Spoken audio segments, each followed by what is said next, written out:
My name is Aurelius Zeph, the protector of Banon, a small whaling village on an island off the coast. I lived my life as anyone should. I cared for my friends, loved my family, forgave my rivals, and built a home to be proud of, a home worth protecting.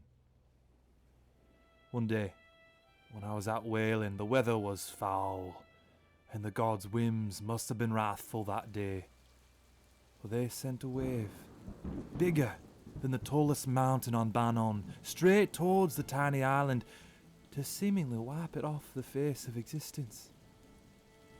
In an act of desperation, I turned my small boat and headed straight on for the wave. I wasn't driven by rage, or the lust for glory, or the pride of trying to best a divine being's whim. I was driven by the deepest feeling someone could have. Love. Love for my home. Those rivals I forgave. The friends I cherished, and the family I raised, for they all would surely perish under this Armageddon. So I gripped my harpoon, and I sailed directly into this beast of a wave, and gave up everything I am to protect this beautiful, insignificant village. I gave up my body, and the strength that I built my home with.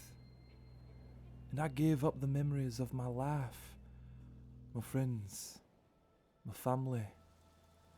They all became strangers passing in my dreams. I gave up everything, down to my soul, and to spare this island, and to stop that beast from taking it away. And now, as the shepherdess takes me, I can only hope that my sacrifice is enough for the unfeeling gods to notice and spare this small village, this small, insignificant village. My name is Aurelius Zeph. I am a mortal, and I am no more.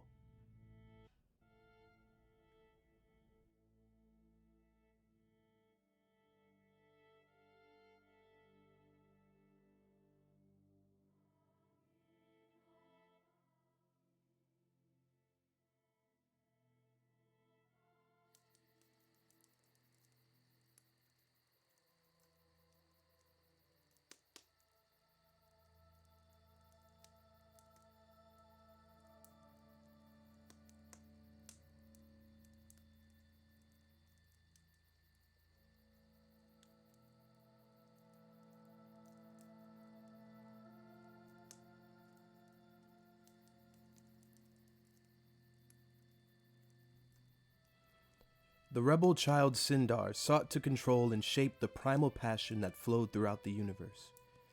The other gods had no control over this passion and its overwhelming force, leading to many godly disputes.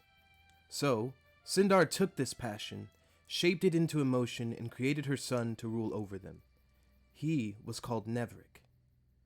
Cinder charged Nevrik with the power of passion, separating it into 5 base emotions: love, fear, anger, joy, and sadness. Each of these emotions were tied to 5 elements: the immovable earth, the flowing water, the burning fire, the fleeting air, and the striking lightning. Each of these elements came together to form Nevrik's home, the catalyst of all emotion. And Nevrik was the key to unlocking all incorporeal sensation in the universe.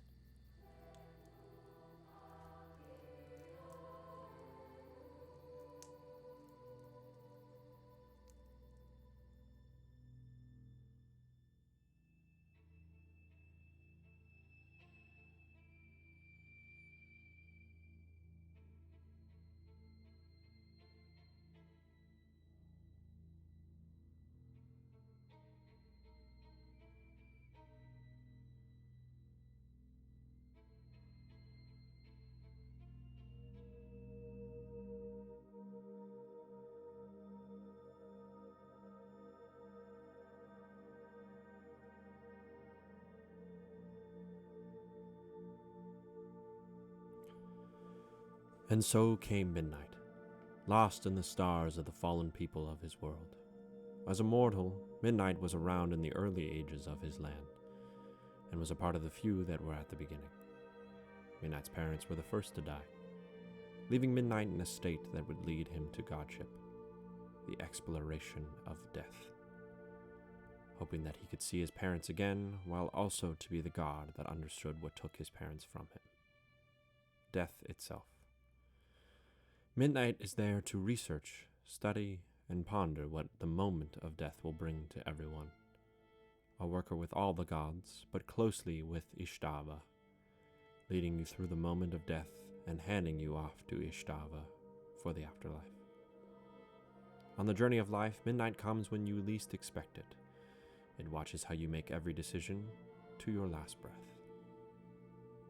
Looking over every soul that reaches death, midnight takes a moment to care for what you have done, what choices you have made, and what has brought you to your final breath. And with that final breath of life you take, midnight will come.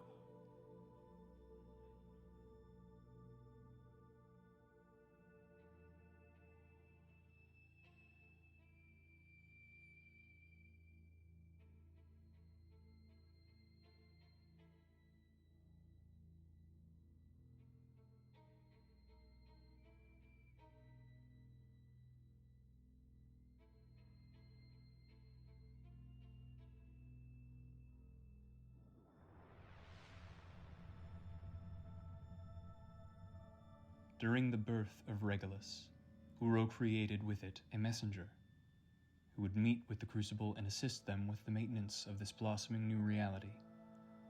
I am Ünen, herald of Uro and god of force. In the beginning, my work was primarily with Kirihan, assisting with the creation of the elves. Since then, I have continued my mission to help this universe grow and help the gods as they govern it, forever maintaining the vision that Uro had for his creation, and serving as linchpin for the forces of nature in order to maintain equilibrium.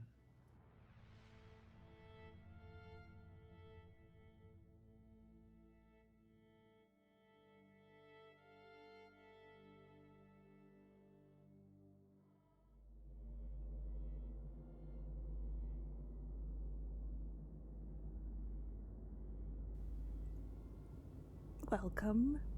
Don't be afraid. There's no reason to be. Let me start with telling you a story. Maybe that would make you more comfortable. But please, you're safe. This story is about the first person who died. So, when the first mortal perished, no place had yet to be created for the dead, except for the god sleep. This mortal came to the sepulchre of the gods alone and with no means to return to the worlds of the living. It was not a place for them. Yet, unfortunately, they were there because there was no other place for them to go. Fearing an eternity of nothingness, or worse, being discovered by a not-so-forgiving god, the mortal tore into the ether, desperate to escape. The ether tore back, filling the mortal with the vast potential that Uro gave existence. All that was before and all that would come to be, ripped through the very essence of the mortal's mind and body. But the mortal's will was strong. So strong that once soul and vessel had been consumed by the void, their will remained. From the ether, something began to stitch itself together.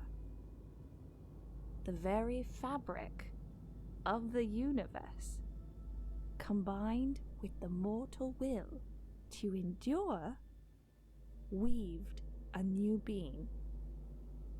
A friendly face to meet at the edge of eternity.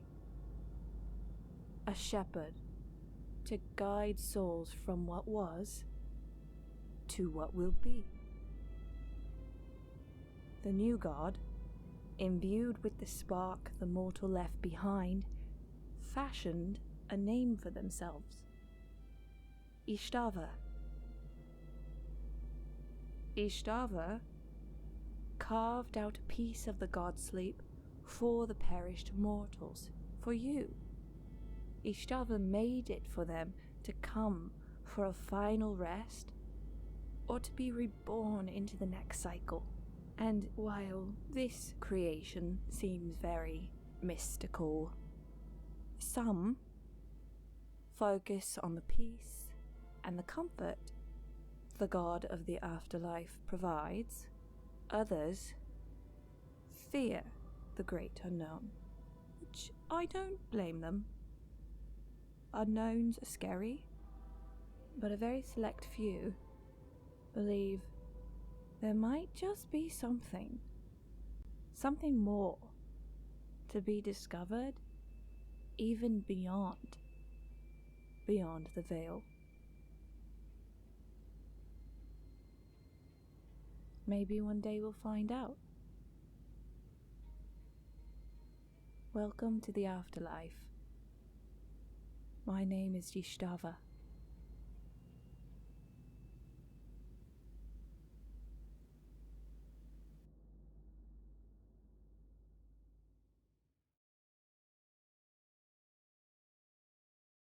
At the beginning, there was only the void, thought birth, dark drinker, the heart of all magic. It was itself, the expanse of shifting emptiness, simply the before. Centered around this sliver, a fragment of existence itself, the void was everything and nothing, alive, dead, and dreaming, all at once.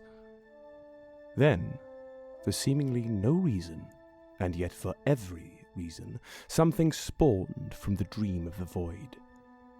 It was a sentient orb of glittering light, energy, and brilliance. Uro, infinite unbound, was born, and simultaneously so too did the essence of the void fold in on itself, imploding, leaving only its dormant shell, the expanse of space itself, visible to its new creation. At the moment of its birth, Uro is said to have had every thought that would ever be had all at once. And once it thought of everything, it became bored by what it found. It decided to change everything by imprinting upon existence its own grand design. Uro channeled all the energy of the infinite nothingness and effectively divided itself in half. One half remained pure, floating, sentient energy, but multiplied in size exponentially. It began to accrue its own gravitational pull, drawing in debris and matter from the corpse of the void, beginning what would later be called a planet. Uro's second half became La, the potter, sculptor of the gods. As Uro sealed its remaining self inside the ball of energy and hardening magma, it spoke to its only daughter thus.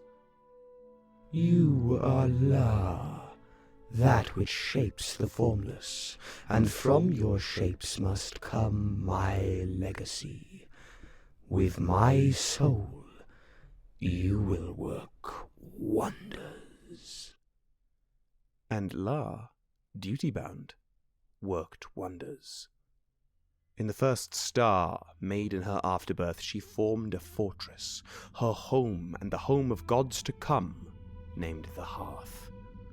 And in the hearth she built a great wheel, like those we spin our clay upon, but great La, upon it she spun all that is. From the heat and the flame of the hearth itself she sculpted her sons. First came Dami Ino, hammer of the gods, and without intending to, La gave life to the cold space left in the wake of Dami Ino's creation, giving him a brother, Vikestar, the dark between stars. and so came to be the Brothers Celestial. Dami Ino hammered the myriad stars into light and life, while Vikestar carved roads between them, linking them together in the bleak quiet. But soon the brothers began to bicker and spat, and their fights would rumble the heavens, and the ball of rock and ambition would seethe, so La would answer. To find balance between their squabbles, La sculpted Aldwin, the Scales Overseer. And as he was built to do, Aldwin stopped the arguments he could before they were even to happen, and the ones that went too far he cleaved in twain with word and might. And for a time, things were quiet. But like her ancestor, even in slumber and respite, La was at work. Her dreams were filled with exploration and passion and movement and life, though life, as we know it, did not yet exist. And her dreams gathered at the wheel all the starfire and the solar winds, and the humming of tectonic plates of the burgeoning planet below, and the liquid ichor that flowed in all of La's children. And from this gathering came Cinder, all that moves, elementalist. Cinder was the rebel child. She did as she pleased, and she in turn pleased very few, but was respected and feared by all, as she built a world for all the elements to flow through at once. In their unity, this family of 5 turned to the now gargantuan ball of elemental fury beneath them, and feeling Uro's will surging through them all, they began to act. Drawing power from the new-birthed planes across the multiverse, these gods imbued the planet with life. The flora thrummed with diluted ichor, which would soon become water and fill. From the flora would come small moving things that would drink of the ichor and change and grow apart over and over and over. Each creature and thing on this planet has a story and a path that leads back to these gods, or the gods to come. But those are stories for other days. When at last the work was done, and the planet was filled, but filled too with chaos, the first family became overwrought. They needed someone to help keep track of all that had come before, and all that was to come, so La spun the wheel one last time, and from this finality sprung Kirihan, archivist of memory. Kirihan was the first of this family, the Crucible, to inhabit the planet and walk it themselves, sheltering under the massive tree formed when they first touched the soil. With this last work done, these gods, this Crucible, looked upon the teeming globe beneath them, and through their ichor heard Uro speak once more. Witness, Regolus. 'Tis mine, and mine alone, but those who writhe upon it are yours, and yours henceforth. Do what you must, please me, and inasmuch serve yourselves. And it is here where things begin to unfold which neither Uro nor any of the Crucible could ever expect. A second branch of their family was about to grow and take root, and it is here, with these new gods, that our story will begin.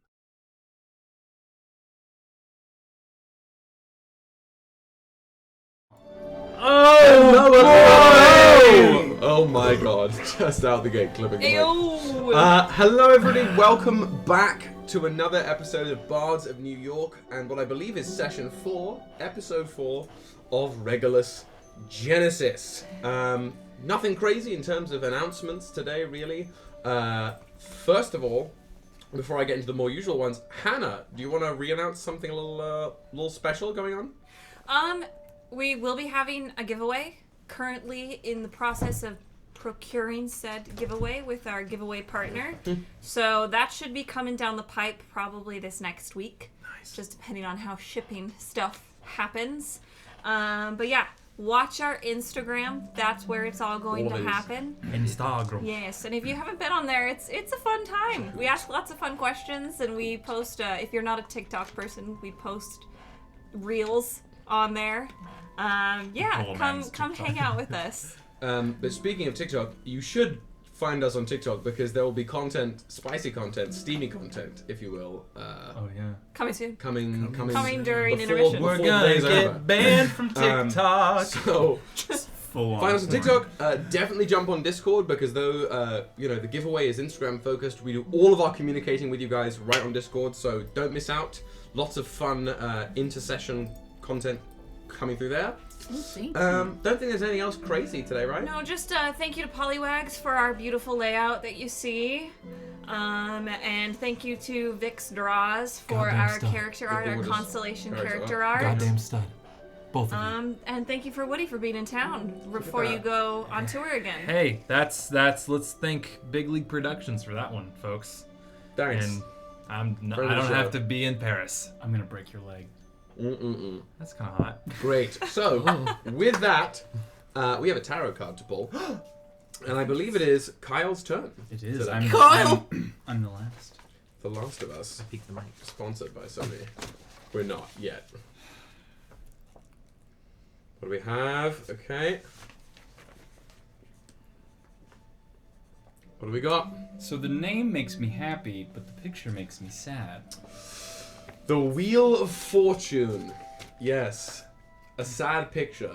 A sad picture. Iron Soul. So it's sort of it's what you can expect, the ebbs and flows of fate, really.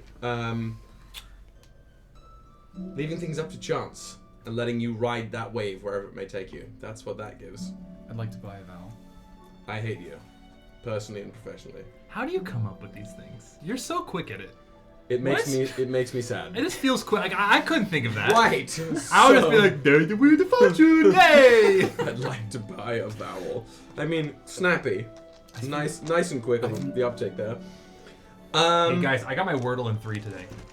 I don't so know what proud of that you. is. Good. Stay that way.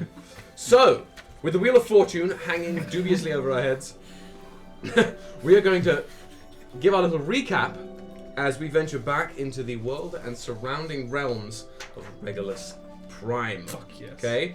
So, last time, we left our Trepidatious New Gods on the tail end of or in the very beginning, right? That was it started with the battle. Yeah, you guys Yes. fought a Yep. deer. You fought the Deer Guardian. A moose. Yeah, We large. fought Bambi's dad. Yeah, you were the prequel to Bambi, is what it was. Oh my god. Fought this Deer Guardian, which just annihilated a hunting party in front of you. But you fought it, you killed it, you quelled it, or something close to killed it. Right? It was dead adjacent. And Ystävä revivified it to some extent, which caused a change within the Guardian, sending it leaping back over the woods in its new form. Having done so, you guys briefly followed the retreating Tamsin, who healed this hunter, this scout, and had a conversation, two of you, with a couple of the leaders of the Elvenan, right? You Overan again, and then the leader of the Urken people, Sawator. You talked to them, then you each parted your separate ways after a sort of strange little discussion, and all the while, you were communicating to some degree with what you found out to be Aldwin, right, back up in the hearth. So you ventured back up to the hearth, met with Aldwin, and sort of dealt with his ire and his frustration at the preceding events. And when you had travelled back up to the hearth, the world below you began to spin quite quickly, right? So you went back up to the hearth after that, chatted with Aldwin, and met a new, fresh god, a god that's even newer than the rest of you. Still doughy inside. Still doughy. Underproved. That's a soggy bottom. And once Aldwin had told you whatever he had to tell you, which included the fact that one of the two celestial brothers wanted your attention upstairs, you guys met this god who named themselves, with your help, Hylan. And correct me if I'm wrong, but I believe we left you as you were basically digitizing and traveling up the hearth, right? Correct. Now, is it Hyman? This is already an excellent start. No. Oh no, that wasn't Ünen speaking. Oh. I was speaking as Kai. Oh, you're doing. You'll know when I'm in character. You're alright? making a Hyman joke. I just want to be clear. Wow, this is coming from Woody. I go gadget up to the top. Yeah. Neither Okay. that So nor your just character actually. I exists. also go. running back that you guys are all going straight to the top, right? You weren't going to stop at your domain. I know there was some question of that. Not yet. I Not yet? will eventually. Perfect. So, the group of you all individually summon your sigils, transmute into energy, and connect with your consciousness as you travel up the hearth towards Starkeep, right where you've been directed. And here's what I'll say, that as you guys become energy, and it's not quite that expansive, as expansive as it is when you travel through the world beacon, but there is an awareness with yourselves, with your greater consciousnesses as you transmute, that something has changed around you and within you. And if you haven't yet, note down the benefits of a long rest.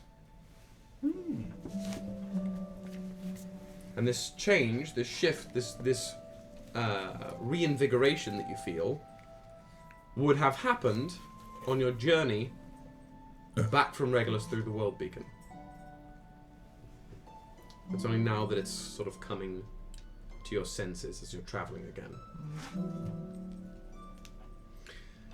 And once that's marked or demarcated for yourselves, you again recongeal back into energy in the room where the three of you first met the rest of the gods, right? In that oval-shaped chamber with those big stone seats surrounding the hexagonal, like, sand table known as Starkeep, right? With all the windows all around. I think this might be your first time there. Yeah, I think I am. There's still steam coming off me. Yeah. Are you a Balbon? Yeah. Yeah. Let's not invite that name into this. No. So, this room where it was mostly filled before is pretty much empty now. The four of you are almost the only occupants of this large, spacious, echoey chamber. Twinklings of the cosmos seen outside of that round window. Regolus, glittering blue behind you, far in the distance. But across the oval of chairs here, one of the chairs is sort of semi-filled. Sat swung over the stone arm of the chair, sort of hunched and crouched a little over, is that shifting, miasmatic black mass that you would recognize as Vikestar, the younger of the two brothers Celestial. And they're just sort of sat there, curled up over the edge. And as you coalesce into the room, their attention shifts towards the group of you, revealing that it's again not like they're wearing a cloak, but just like they're cloaked by their own essence, right? So their face is still kind of shaded, but that sort of pallid, slack face. You're here. It took you long enough. Is everything all right? Why wouldn't it be? Just checking. That's all. Do I believe them? You're more than welcome to roll me an insight check. I also would I'll like roll to one roll too. an insight check. I'm good. interested. I'm okay. Yeah, I pass. No. My passive insight's a 17. 28. 28? My Yeah, passive I is think... a 20. You said your intelligence is a 7, right? Oh, it's a wisdom base. Wisdom. never mind. Yeah, my other things, actually my wisdom's only +1. But you need me to hit something, You suck. I get mean, hit, or You suck. flirt with something. They, as far as you guys can tell, it seems like they are genuinely just interested in your potential well-being. There doesn't seem to be any ulterior motive that you can pick up on in that sentence. at the very least. Okay.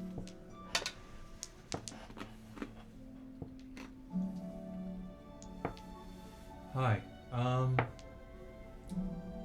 I'm new. My name is Hylan. And sort of like leans forward on the arm of the chair, brings one spindly leg up. What do you do, Hylan? What are you made from? I don't know yet. Good. Good. Yes, I'm not quite sure yet. That is good. You called us up here for something? You needed us? Yes, I have something you should see. Just a little welcoming visage, a gift. I have it stored away. It is best if I take you to it. Yes? Right. Let's go. Good. He hops off of his little stone chair and walks sort of towards you at first. Sort of like, again, mostly floating. There's some movement of the body, but they just sort of drift within the cloud that lingers around them.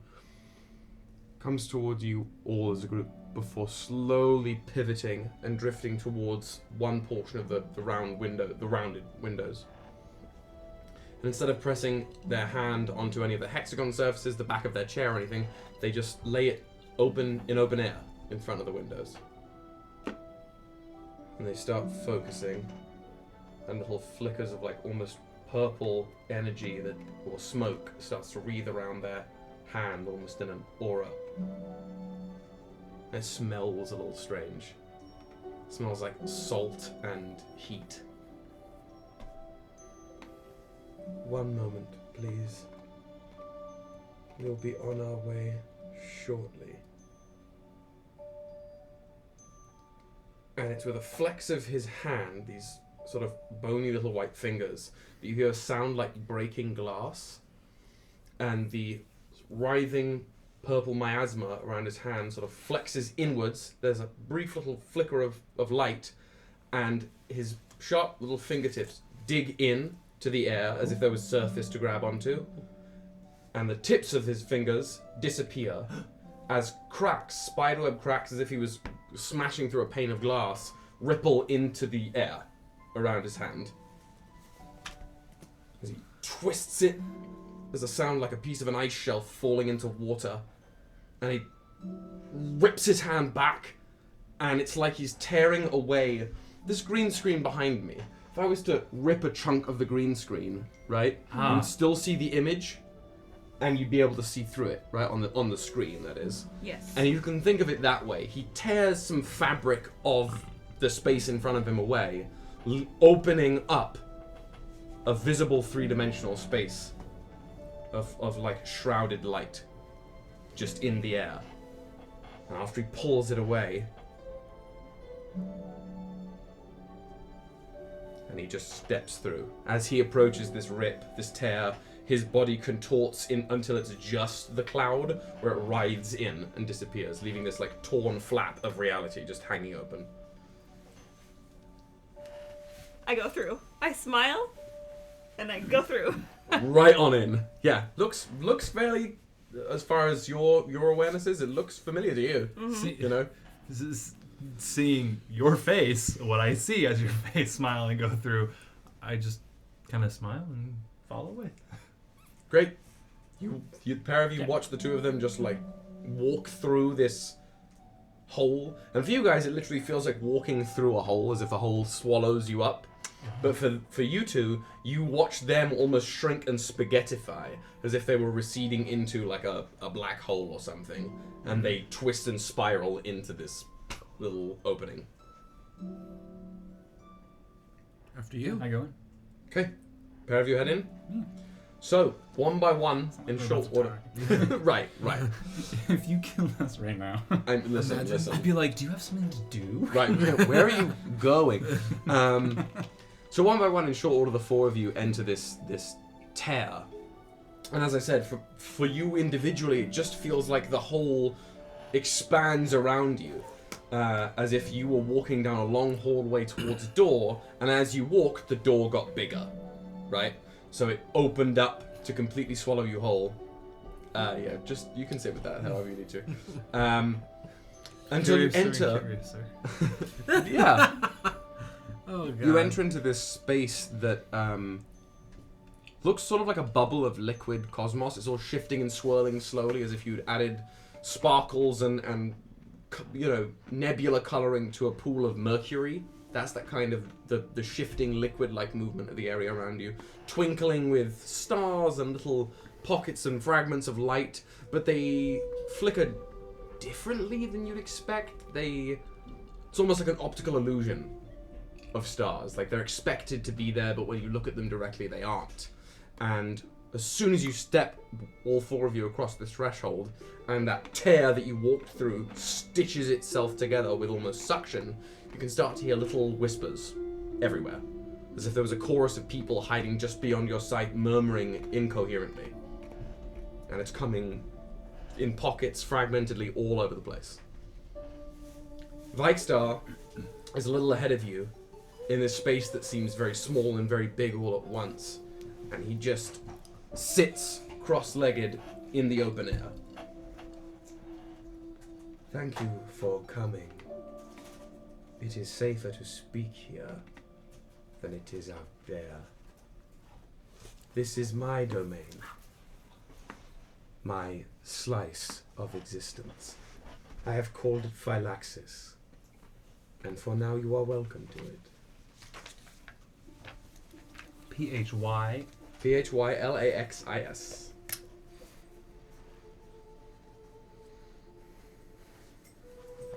It is a blighted place, but it is my blighted place. And prying eyes and ears cannot find it. I appreciate your willingness to step into the home of a god you know little about. And I appreciate your lack of immediate concern. That is helpful. Considerably. How was your time on the surface? Short. Wonderful. What is it like down there? Yes. Surface of what? The planet where there are projects,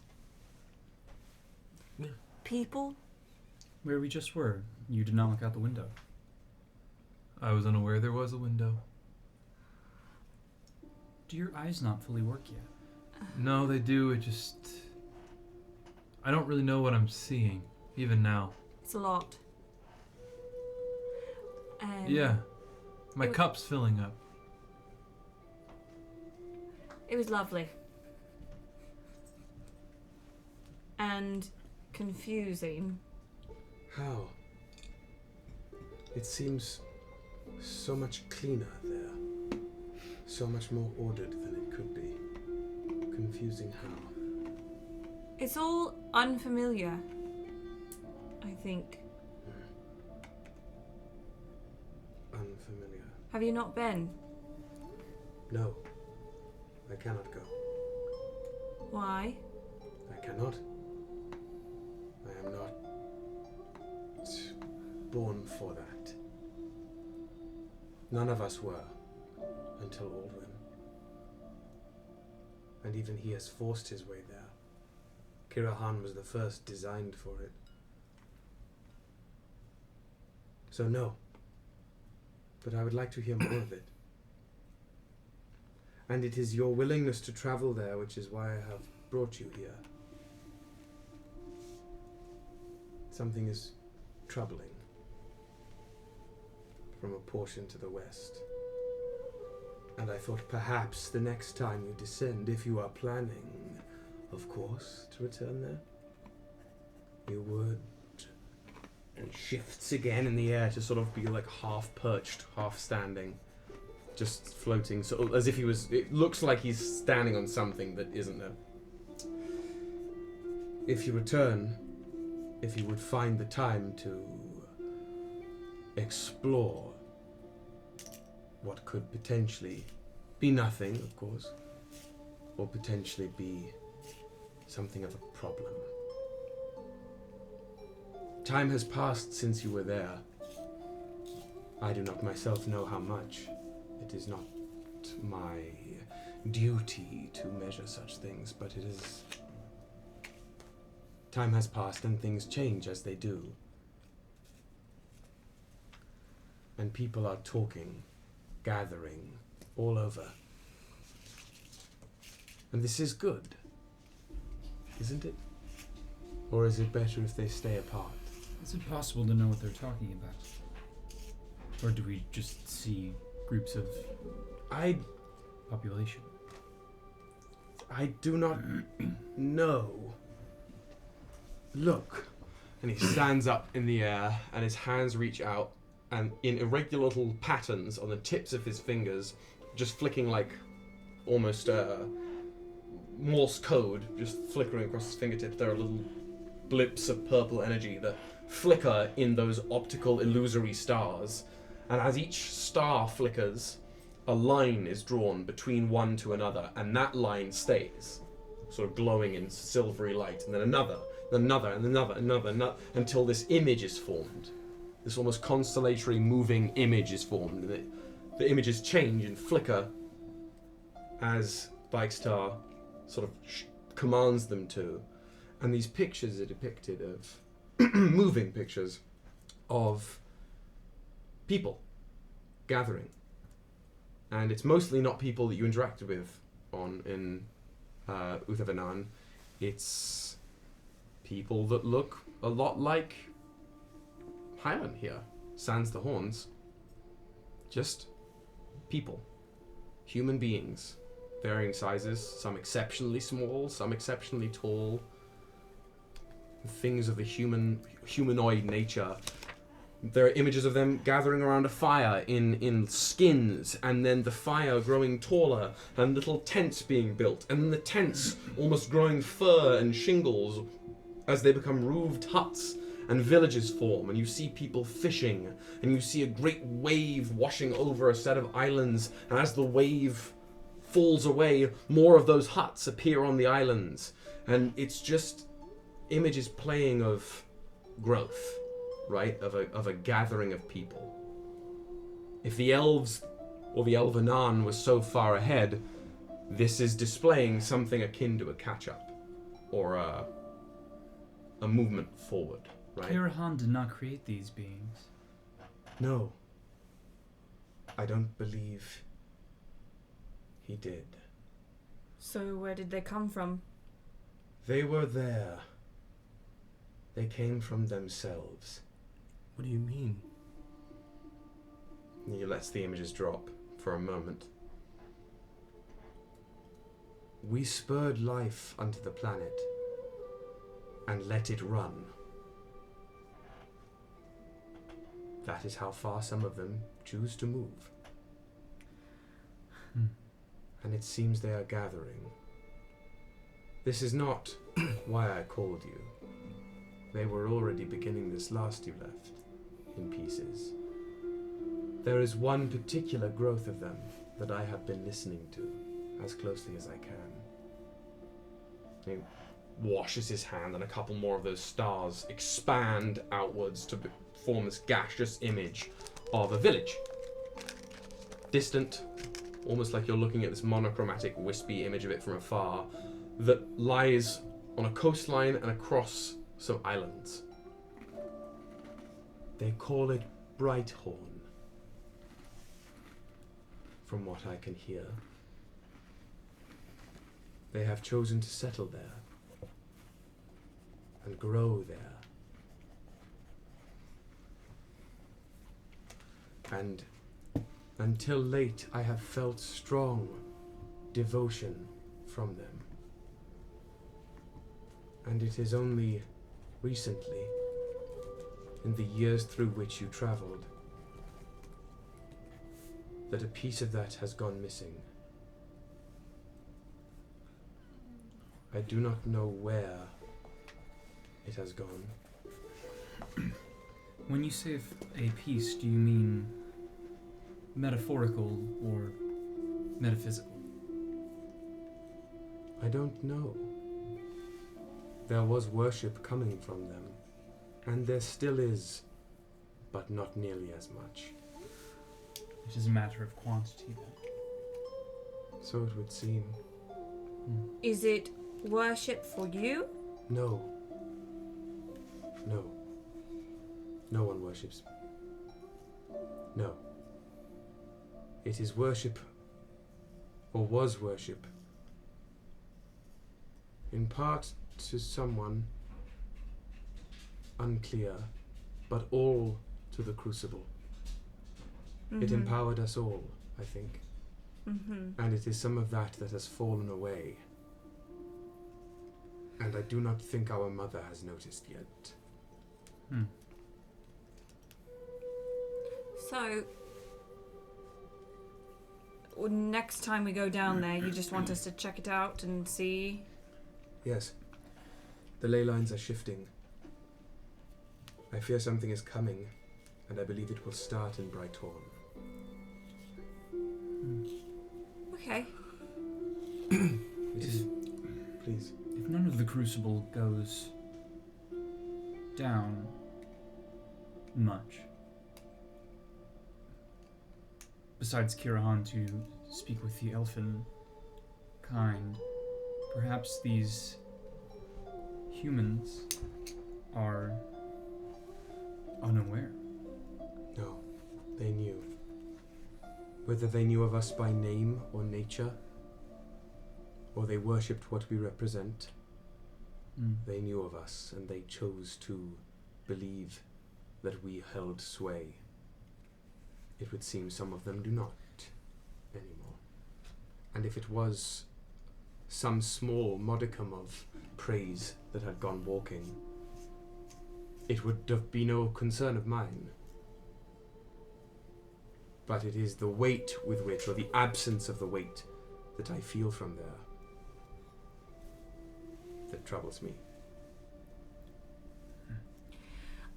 I just need to make a quick pit stop where I'm residing, and then I could go down. I would like to go down as well. Great. You should. Fantastic. You smell like them. Thank you. Yes. Was that a compliment? No. Regolus, Just a fact. Right. Why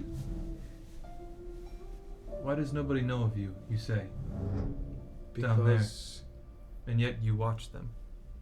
I watch anywhere I have traveled. But you have not traveled there. Not to its surface, but I have traveled to the realm in which the globe spins. I was born in this realm, so I watch those who live there. That is what this space is. It is tethered to everywhere I discover. And I suppose they do not know of me there, because I am of no concern to them. Not in the way they think. You asked me what I am made for? What are you made for? A good question.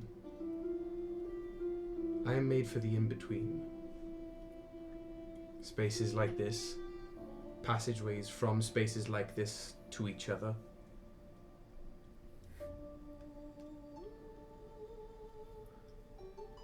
I was made to keep track of the things my brother leaves out. That's what they tell me, at least. And if they are my siblings, are you my uncle? We are all siblings, one way or another. Well, color me confused. You don't have to think about it so literally. I like how your character doesn't know a lot of things, but does know a turn of phrase. Turn of phrase and metaphor. Color me Yes. Like, what part of the brain does that come from? And why is it not linked to memory? Deep down, baby. Yeah. It's muscle. It's musculature. Whatever. That's all I have is muscle. Before you Smiles. leave this place, I have something that may help if you choose to look into any of this. I cannot see from this distance, I cannot see the exact points of all of it, but there are 4 faces that the stars continue to show. And they're all down there. Holds a hand up. The purple lights flicker, and the illusory stars form a face. Looks to be someone with traditionally feminine features, angular facial structure. It's again, since it's made out of starlight, right? It's mostly monochromatic, these images. You can tell hair tightly pulled back, and the entire face is made up in what is clearly some kind of like, it's like skull face paint. Ooh. Like there's white paint for the skull shape and blackened paint covering everything else. Do you recognize this figure? No. Cool. No. Unless... Yeah, I don't think... Well, we'll see. This one you definitely don't recognize. Cool. 1. Then Vikestar flickers the fingers again. The light shifts, or the illusory light shifts, into the face of a child. A young girl, it seems. A child. No. A child. Damn. Vine makes his comeback once again. Once again. It'll never leave. We'll keep it alive. You can't tell anything notable about them, Slabs like hair color or like you can only see them from the head up, so there's no identifying clothing. But their face seems like scrunched up in some kind of pain. 2. The fingers flicker again. The lights shift to another visage. It's one of the floatier elves, the Elven, as opposed to the Elven. Again, they're sort of not quite as sharp features, but just like sloping, pointed features of the Elven. Short cropped hair, wearing some sort of a circlet that ends in 2 small antlers up at the front here. Is that 2 or 3? 2. That was 2. Oh, sorry, that was 3. That was 3. person 3. 2's the child. 2's the child. We got, Child. and then so they say 3, and then the fingers flicker one last time, and the image shifts to an older man, a considerably older man, leathery facial features, slicked back hair, and a long, presumably grey or white beard by the color scaling here. The only other notable feature that you can see through the beard here is a pendant, right about here, that ends in the shape of some sort of metallic horns curving downwards. Gotcha. 4. I do not know who these people are, but it is these 4 who hang in the balance. And it is them who threaten to change the course of the future. If I am correct, of course. If you find yourselves inclined to, and you choose to see things on the ground there, I ask you to investigate, but do so discreetly. Very discreetly.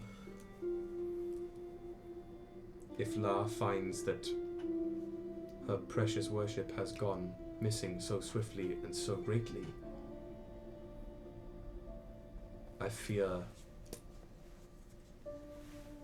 a severe reaction.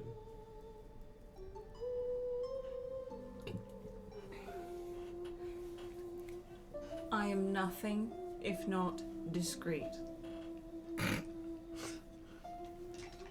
You can count on me. Good. I would hope so. The picture of discretion. Ding! Like A picture that changes depending on who looks at it. Good. Well, thank you for obliging my thoughts.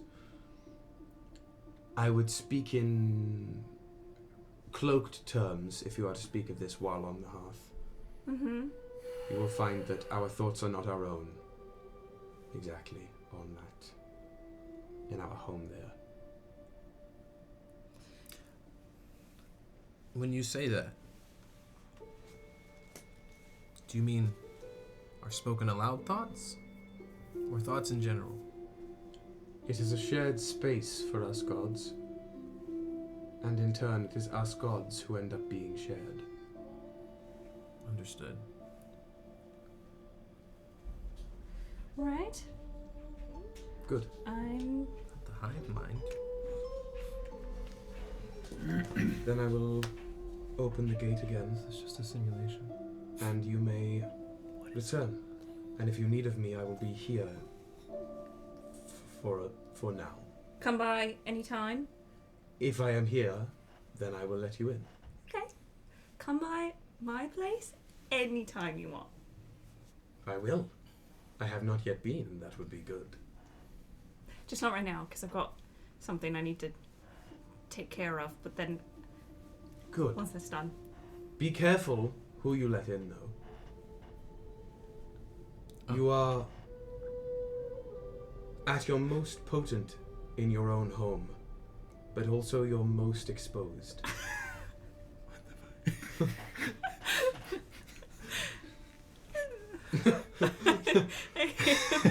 Didn't like the word choice of potent, but okay. That is all. He just holds his hand up like this, and a thin line of purple light appears sort of off to the side of him that opens up into a rounded archway of purple light. You will find your way back to Alterhold through there. Alterhold? Did I say that right? Do I have my own notes? Hello? Yes, did say. Did nice. I bleed my own blood? Nobody makes me bleed my own blood. I'm in danger! Okay. Are you guys You hanging can't out hold the any feeling. longer, or are you heading back out? It's been a pleasure. I will see you later. Of course. Let's go. I'm like just kind of like taking in the stars, just like trailing behind for a second. Okay. If you're the one trailing behind, as these three walk out the door of light, you would see Vikestar here sort of take another look at you, nod to themselves, then completely the gas that forms them expands all the way. Before he goes. He's not going anywhere. He's just changing shape. Okay. So the gas that he's formed with expands to cover and veil the entire space. So everything looks like it's wreathed in thin black smoke. You're inside of him now. Once you all go through. Oh god. I just don't want to. I mean, I assume, are you all gone through? Yes. Yeah. Yes. Yeah. So it's just you and the smoke, and Pop Smoke. Yeah. No. Vikestar, is it? It is. And the voice like echoes throughout the room more, as if you're standing in a subwoofer. This is a safe space to speak. It is. This mother you tell me about. I have not met her. You have. Does she know of me? I would rely on such a thing. So you don't know. Not for sure. And if I wanted to ask questions to you while I'm there, how do I speak with you, connect with you? One of the illusory stars, even through the blackened veil, glints very, very brightly, flickers, and then it looks like some of the black smoke was almost drawn towards it. There's a little flash of light, and this thing floats down. It's about the size of a golf ball, and it's almost like a replica. What? Just golf is invented. Yeah, no, but I'm just saying, for us, okay. Yeah. For your This Keelan is coup, a mate. golf ball. May it improve your tea. May your tea times always be right on time. So it's about the size of a real world golf ball, and it's got a lot of different points. It almost looks like it's a child's like carving of a star, right? This bristled, spiky little ball, but it is made out of black glass. Use this. It is what all those whom I would call my agents elsewhere receive. Not that that is what you are, of course. Or just, we'll have questions. And you seem like somebody who has specific answers. More often than not, those answers themselves are questions, but ones worth knowing. You said you do not know what yet you are for. No. Keep it that way as long as you can. I will Okay. be waiting on your call. And one more thing. I hold up in like almost like light congeals, and it creates almost like a wooden symbol of like a carved hand, a very basic carved hand with the circlet around it, my symbol. This is mine. What is yours? Through the Show me mine, I'll show you yours. all I can see is David Tennant overacting. That's what I was Harry just. Potter. I was. I'll show you mine if you show me yours. Dark Lord. The Dark Lord. Barty Crouch. Yeah. Junior. Hello, Father. Hello, Father. Ministry of Magic, friend of the show. Yeah. Well, right. The illusory stars again glow through the black sort of veil to reveal a diamond in almost black gloaming light. A diamond with a sphere of the same material in the middle of it.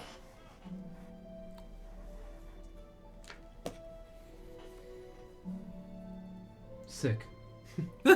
Dope tag, bro. I feel it. I vibe with it. Well, Væxtaar, thank you for your time and your advice. I should join our siblings. Yes. Take care, fresh god. Yes. And I zoop through the hole. Yeah. Okay, Take so care, the fresh three of you appear in this room first, and only moments later, it seems, seconds, if that, Hylan appears through this gate of light. And you are in another, almost a parallel version of Starkeep, right? But instead, this one does not have any windows or windowed rooms. It's this oval-esque, stout room. It's much, much wider than it is tall, of sort of twinkling dark grey stone, some marble-esque. And then throughout, ringing the wall here, because there's nothing else in this room, there are a bunch of identical archways of light. The only thing that's different about each of them is the colour with which they glow. A much bolder rim and then a much lighter version of the same colour throughout. And I believe, if I'm doing my my counting right, there is one. Sorry, no. There are 1, 2, 3, 4, 5, 6, 7, 8, 9. There are 10 doorways at the moment. And each of you feels pulled towards one of them, specifically. You feel like almost as if it is like you'd left something behind when you look at the door. I have to go check on my place, my room, domain. I have a question before you go, please. Yes. We were created? Was not all things created? Yeah, but like, who who made us? I think that's a different answer for each person. Okay, that is actually more of an answer than I expected. Seemingly you are of the planet, for I have not seen one of your kind elsewhere. Perhaps you were made by something there. We've had other divine beings that we've met. One being a small rabbit that previously was mortal.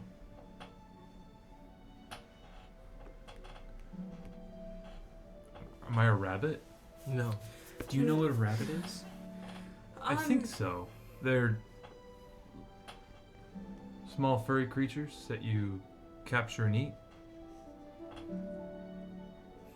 Are you those things? I'm probably not most of them. Also, we have a mom, a mommy, a mother. In the loosest of terms, yes. Very loose. Think of it like, without La, we would not exist. But does that mean that she created us directly? So La's the chicken, we're the egg. Sure. What's chicken? A little bird. Oh, excellent. I think as we go along, maybe some things might become clear to you. Yeah. Sounds have any kosher. more? Yeah, no, it sounds good. I like it. A light on the ceiling sort of glows a faint, like, gold yellow. Did you call for me? Oh, shit. No. Who dat? Yeah. Do you recognize that? You recognize that voice. La la.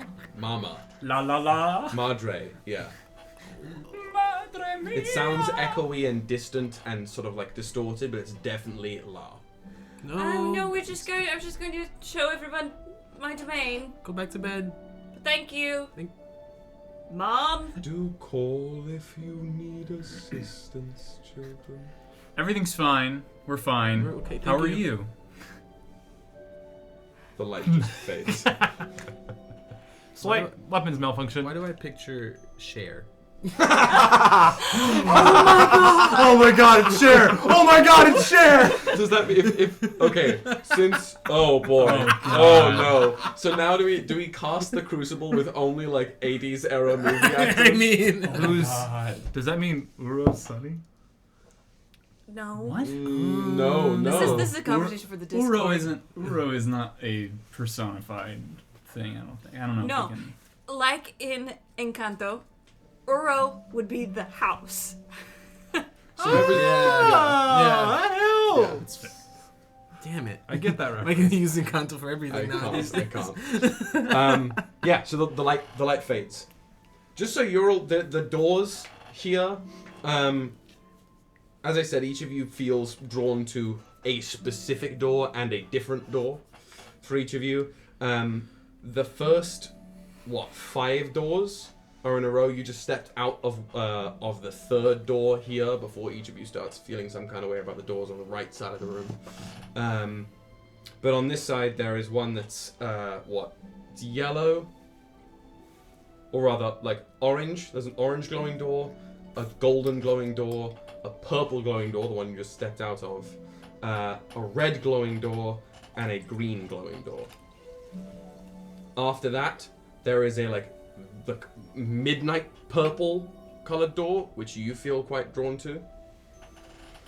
There is a silvery colored door, which none of you feel any kind of way. There is an iridescent door that you feel particularly drawn to. There is a very deep, almost like crimson rust colored door that you feel very drawn to, and there's a cerulean door that you feel drawn to, like a sea green. Nice. The Cerulean Gym. I think I may have. Way to civilian I may city. have missed the door in there somewhere, but. Do you want to come with me? Or I can take care of this on my own and... Actually, no, can you please come with me? I'm just a little... scared. Yes, I know, oh my god. What's your room like? I guess we can go find out. You Yeah. can come with me. Yeah. Experience is good to be experienced firsthand. Yes, that is typically how experiences go. I don't read out of books. I don't think I've I was about to say. either. And neither have we.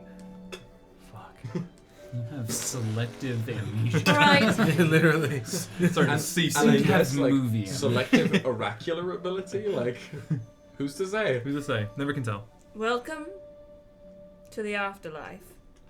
And I motion for you all to walk through. Are you going Who through? goes first? I'll go first. Okay. So you've come out one of these doors of light, and you're going right into another one. They're like midnight blue purple Like a ones. Scooby-Doo episode. So, and this is what I'll ask for each of you as we see each of your prime domains for the first time. There are some things that I know are there, but it's also you as gods. It's your own, like, divine spaces. So I'll also ask each of you what you guys think, what you feel about this space. So I'll ask you first, Ystävä, if you have any thoughts as to how your prime domain, this portion of the afterlife, is, what it looks like.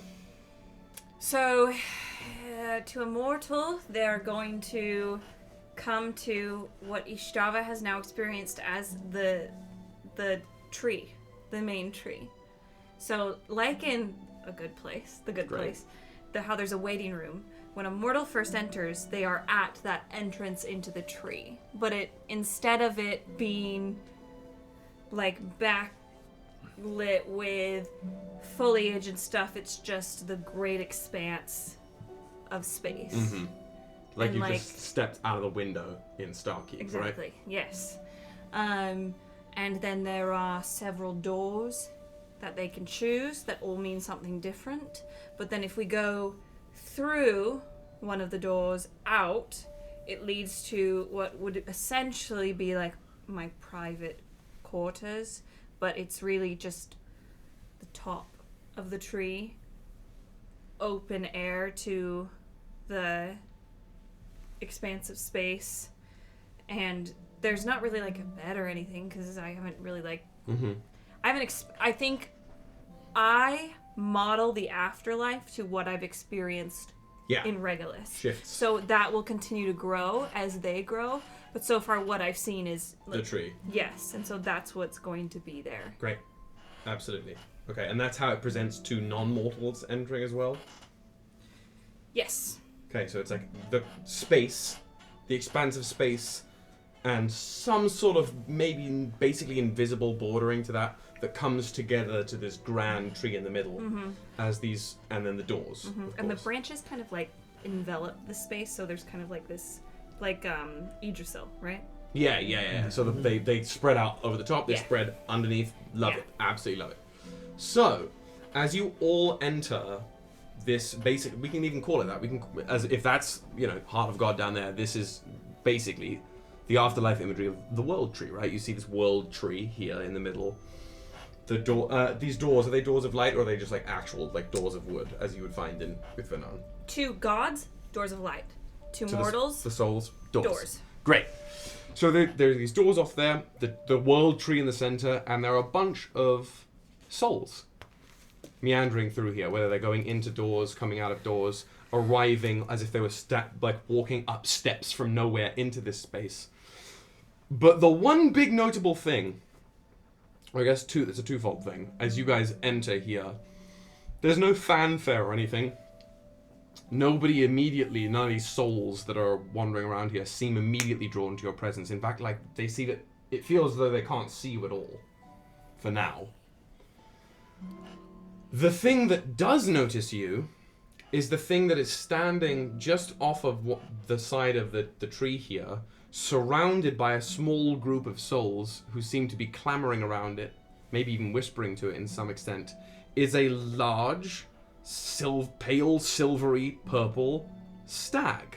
Oh, with no. two huge, what once were fractaline antlers that have now been smoothed out and gilded in silver, reflective silver, with a great white disc floating in between them. Where two mouths were, it's now been joined into one almost alien-like smooth head with these great knowing dark eyes set into, 6 of them? Set into the head. And as you guys enter the space, this stag just looks over towards you. It then cranes its long neck down to the souls around it. It does something, and these souls, these spirits, just disperse from it, wandering off to doors, as this stag prances in slow motion over towards you guys before it comes to a halt right in front of you. It's bright moon-like light emanating from in between its antlers, and it bows its long head down towards you, Ystävä. You good, Chief? I just imagine, the videos of the deer and the elk screaming. Imagine it doing that and going at Ystävä's face. It says, Great.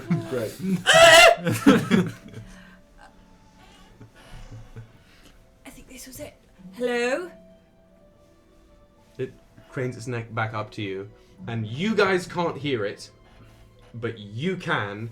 And it obviously doesn't have a mouth anymore, so you just hear this voice in your head. Hello, madam. I put my hand on its Snoot. You boop the snoot. I boop the snoot. The universal sign of good blood. You boop it and the moon glows brighter. Its antlers reflect more. I don't mean to sound rude, but can you explain to me how you are here and what you are? Madam, I am as I am, made in your image. I am Krana, Prince of Twilight. Add that one to the list. Bitch, where's Link? And thinking about what Vikestar asked Hylan, what are you made for? I carry the end of the day, as it is bequeathed to me. And I will ferry those who cannot ferry themselves once they have ended their term in the summer lands. Thank you. Thank you, madam. It is it takes one of its forelegs and sort of bends it underneath itself as it bows further. A pleasure. On the day we arrived on the planet. Do you need anything from me in this space that is madam. sacred? Not at all.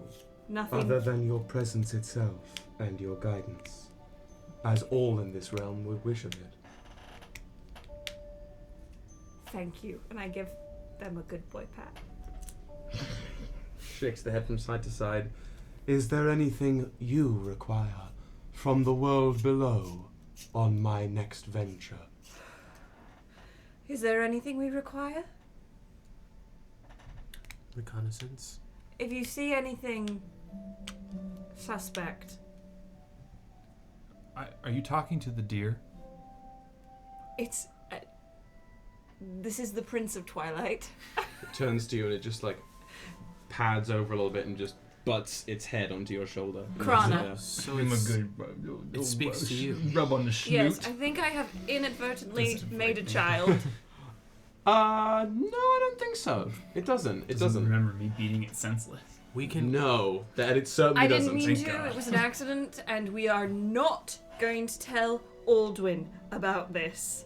I'm sure Aldwin knows. No. I No? don't think he does. I'd like to believe that I'm a blind spot in Aldwin's gaze. I was just thinking. The deer is not, though. Vikestar. Sorry. Continue. He does not know what happened to the deer. He did say that. Oh. Wait, did you guys? Does the deer only stay in your domain? No, Did you guys kill the deer? no. We... Good boy. Sort of looks around. This deer is chill. Yeah. This deer might be more intelligent than Hylan. Probably. It very much is. I think it was before. We shut it down in a way, and then I brought it back, and that's how... What Prana. do you speak of, madam? Just how you were created. Similar to actually how I was created. Most intriguing. So it is similar then to the rabbit. Yes, with every death there is life involved in it as well. Indeed. Does the rabbit know this? He's coming to terms with it, I would say. I will tell the rabbit. I do not hear both sides of this conversation. Again, I actually don't even know if you're speaking out loud. Oh, I am. This has just been an awkward... This is a one-sided... It's been a very one-sided I've conversation. been trying Rabbit? to figure Could out you tell what you're doing. Are you telling the deer stuff? Uh-huh.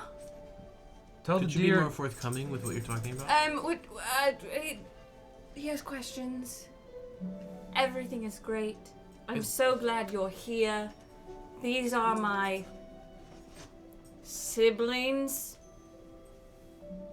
And we are at your disposal. On the contrary, madam, 'tis I who am at yours. You may go about your duties. I will see you later. Of course, madam. And it does the leg buckle bow again before it stands up on its 6 legs, turns around, and glides back over to the souls, who you can see the souls all where they can't see you guys right now. They can see Krana, and they all hand it these little what look initially like bundles of light, like they're made from the souls themselves. But as the bundles of light get passed and almost absorbed into Krana, in that moment of transition, you can see they look like little, wound up scrolls or pieces of parchment that a bunch of these spirits are handing to Krana as it's making its rounds. Do I know inherently what they're doing, or do I need to ask? I would happily take a Ystävä check. Ystävä check? So each of you are going to have something similar towards this. Do I get advantage at all, or no? Yeah, you do. You It's do? the same thing as the it's like the Seeing funky wisdom save. Yeah, it's like being awareness of what's happening in your domain when you're not exactly present. I mean, it's fuck all. 16? 16? Yeah, that's fine. You can't tell exactly when or why this started, but you're fairly certain that this act is a spirit handing or passing along a message to Krana. Or rather, passing a message for Krana to deliver. Krana, do you take those messages to the mortal world? Would that be a bad thing? I don't think so. I'm just curious. While you're... Not if you're mad.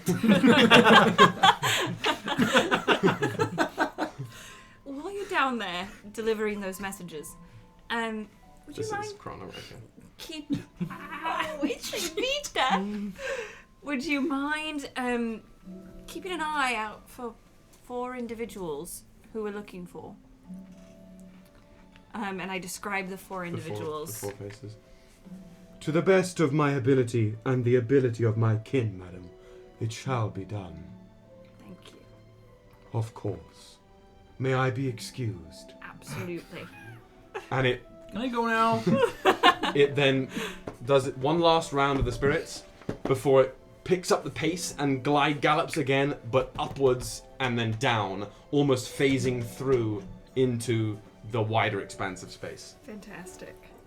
We have a couple inspiration redemptions that are happening over here. One for Nevrik and one for West side of the table. Woodrow's patron himbo.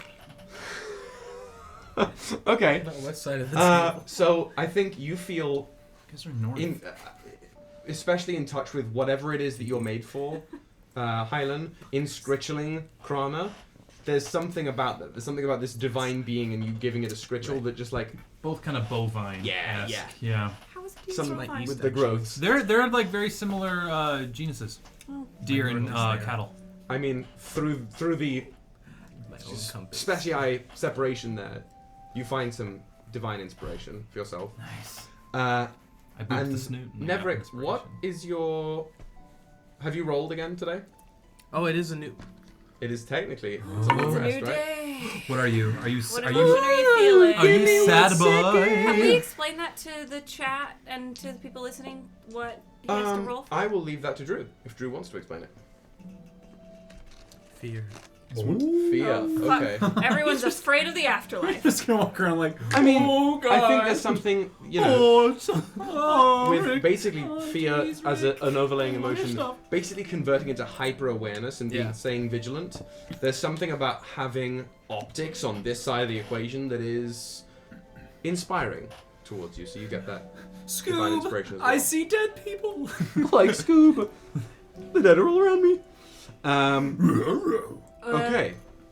Welcome to my home. What do you think? Tell me. So, dead things come here, and I let them stay. I'm thinking about giving them a way to go back, but then they have to like drink this thing that makes all of their memories and who they are disappear, so that they're fresh for the next cycle. And then anything that was super prominent stays with them deep down and can help guide them. That's my idea. It's still in, a workable area. So if you have ideas, let me know. Not a lot of people have died yet, or things in general. But I like the idea of a cycle. I like the idea of with death there is life. It's just where or when. Nevrik, you have a lot on your mind. When we left, time had passed. Uh-huh. How much time do you think? Can you check for certain people here? Likely a couple 100 years. I'll look around at the people here. How many, judging by the people who are here already, do you think? In this space or in the space beyond the doors? Ballpark numbers. Like 32. In this space. In this space alone, 32. there are a lot of people. Mm-hmm. There are a lot of people. A lot more than there Sorry. were. Mm-hmm. 62. When you left, this had just started. Mm-hmm. It's definitely not in its opening stages anymore. Okay. And with, I think, your native, your native awareness to what goes on in your realm, a lot of people have passed through here. I would say a couple 100 years, I think Unen's right. So 4 people? 5 people? No. Abre. Your ojos. Did you just invent Spanish? I did. You can understand all languages. It's not absurd to think that you just can go to one. That was way funnier than right to be. So 4 people? Use! Your eyes. I can't count. So you forgot how to count, but you know phrases, might you not know what have books ever are. He has beyond the doors, I'm not so sure. Convenient. I'm still deciding what each door means. Some of them are like, if you were really great, you go there and you can hang out until I've decided, okay, time to go back. Get the fuck out of my house. Others, I'm worried, because not everybody's so nice, and I'm worried, should I treat the not so nice people differently? I'm not sure. Are you not worried that in sending them back you would therefore erase their mortality, No. all things considered? No, because they won't remember dying. They won't remember being here. They have to. I'm working on something that's gonna erase everything. They have to give it up. But it is still the same ship. It's the same. Theseus' ship. It's the same, like, skeletal structure. But it might not manifest itself in the same way that it did before. I'm still working on it. So, you send them back, but they're completely different. Yet they remember an old part of them. No. They're the same. No. They give up everything for a chance at another go at it. So it is their choice to go back. Yes. But they still keep things with them? Perhaps if something is very strong within their soul. Or the spark that Uro gave them. If that is strong enough, then it might come out.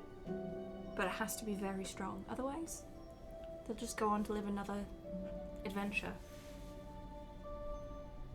At least that's what I'm doing right now. It could all change. I could become a tyrant. Ooh. I like it. I mean, this is your house. Uh-huh.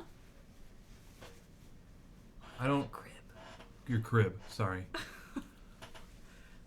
I don't know if punishing your children is necessarily the best way for them to learn. How am I punishing them? Well, you mentioned a bad place. No, I did not mention that. I said I'm not sure what to do with people who are not so nice. Will they listen to me? I'm new and untested. I don't know. Yeah, I don't know. Sorry. I have a new brain. I think that gives everyone equal opportunity to learn to make better choices if they continue to be able to learn.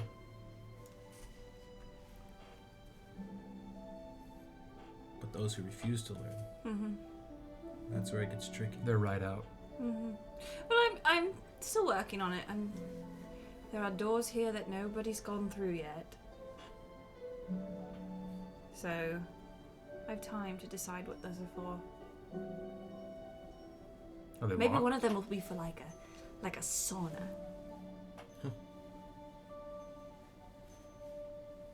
I will say here, Ystävä, just for the sake of saying it, that while standing actually physically present in this room in your more mobile form, you feel, and I say this in the best way possible, you feel untethered. You feel vaguely limitless in this space. You feel like, though you're standing here and talking to your family, your relatives, you can exactly, right? You can see what's happening pretty much everywhere, as if your brain was a CCTV network that you could flip through and look at all of them all of the time. You can hear conversations, but it's all filtered through. You are running your own puppet show here, and you have enough hands to hold all of the marionette strings, right? Like, you feel absolutely omnipresent in the space. Even though you're still focused here, any boundaries that you feel you might come up to, or you did feel like you came up against while realm walking on Regolus, you don't feel that in this space. Okay. Even fewer tethers than you have while on the hearth or in Philaxis or something like this. Is like you feel like you are the space more than anything else. I wave my hand, and we are up on top of the tree. Whoa! Just it's I wouldn't even unless other than perceptive, it doesn't even feel like anything. Like there's just like a change, and you're now no longer where you were. In this book series I'm reading called in a Court of Thorns and Roses / Mist and Fury, it's called winnowing, where you just like. I was just doing a bit. Oh, okay. Great. I don't have anything particularly special to show you, but I do have this, and maybe you'd appreciate it. And on, like, the edge of where the tree is, where we would be standing, there's not a wall, but there are stars floating that make pictures of our time down on Regolus. So there is one of the Guardian with like what looks like a tiny Ünen going down to Hulk smash it. Right. And then there's one of the heart tree with Kirihan as a bird and like little starry people around. And then there's one of just like what Regolus looked like to Ystävä during the like descent into it. And there's just like little vignettes that kind of ring the whole tree. It's Kind of like pictures, but without. hieroglyphs. Yeah. Or like gifts. Hieroglyphs. Hieroglyphs. Yep, hieroglyphs. On the tree. Exactly. Fuck. I love that, hieroglyphs. And that's exactly what these are, sort of branded there. On the actual trunk itself or within the leaves? It's actually like Or the around leaves it. end, and it is just like dark expanse space. But it's almost like you could like there is some kind of invisible like I'm wall right there. with you. I'm right with you. Yeah, that these are like laced on, Yes. basically. Love it. Love it. And it's peaceful as hell up here. It's quiet. It's distant. In the same way that Philaxis felt separate, this is a separate space, right? Where you're all and for you, obviously, it's all I just described, but you feel far away from the energies of everything else. Still connected to your other consciousnesses, of course, but distanced by some. Did I tell you I carved this from the god sleep? It wasn't mine originally. I'm a rebel. Ooh. That's cool. You carved it with like a stone? What'd you carve it with? With my will. Oh. Still wrapping my head around the whole... So what? Limitless possibilities. Yeah, I don't really grasp it yet. That's what experience does for you. There are limits. Like what? There are limits to all things. You want to show us your room? Where's your domain? Yeah, where do you rest?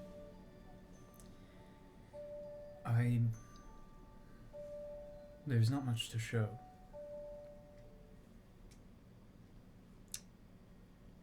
Like a bachelor pad? Like not a lot of things on the walls? Like a couch? It's a bachelor pad. I don't know. You This must man's have living come- 6 parallel universes ahead of everyone else. Are you sure you haven't passed through here before? No. This is all very new to me. I have like... Can I roll an insight check at this point? I have like shadows of everything. What if we took him to the mind bleed? What the fuck's the mind bleed? Well, let me tell you. What is... It's a pool of sight. You can ask, and it shall receive. Maybe. Actually, I've only tried it once. I mean, what And were as they? they're describing this to you, Hylan, you can see it. You can see this place you've never been before. You can see this like blue-grey cave and this pool of mirror-like water. I'm interested, but I'm frightened. Well, if you It's okay to be scared. want to maybe try and remember something, I do. you can ask, I do. and it may show you. I take my hood off. What are you scared of?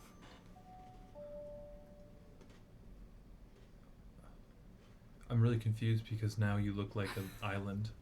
I look like an island. Like your head is a... It's weird. It's like from Saga, the TV head people, but instead of a TV, it's... Your neck is like a shoreline, and you're a small volcano. It's great. What are you afraid of? The island speaks! It's like where the sand, where the beach and the water meets, it just opens. All I see is the thing from fucking Moana, like that, like sits up. Yeah, out of literally, the yeah. Tefiti's heart. I know your Yeah. name.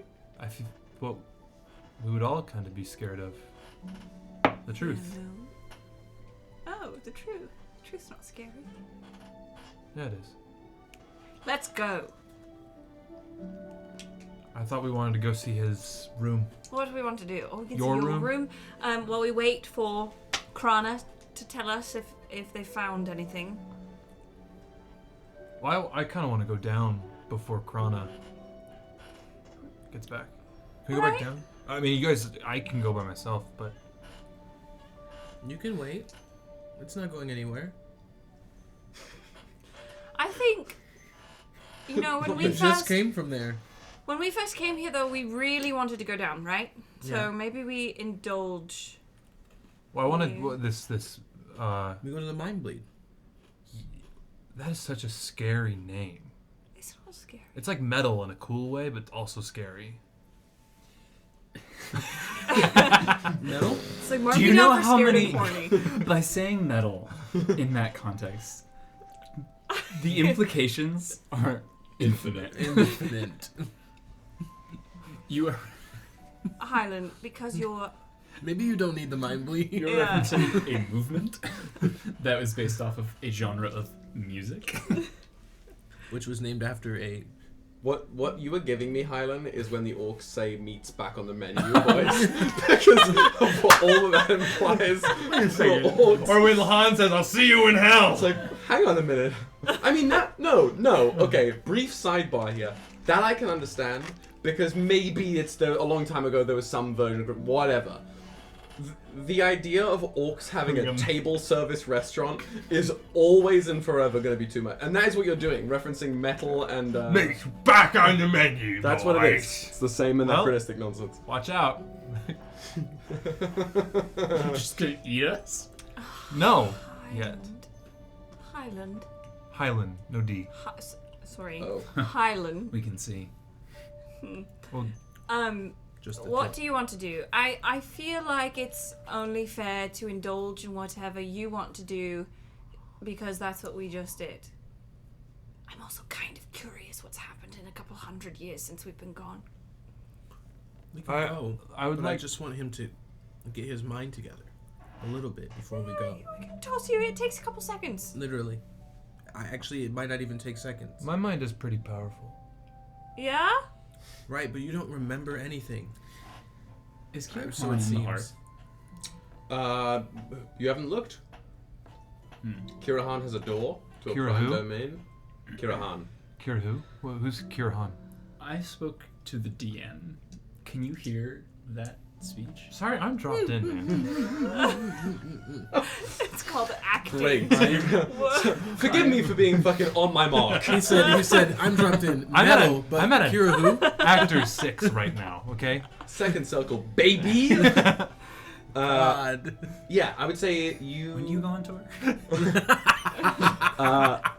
Yeah, you're on shore. Kirihan has obviously been on the harp before. You don't know. Yeah. You know where he's now.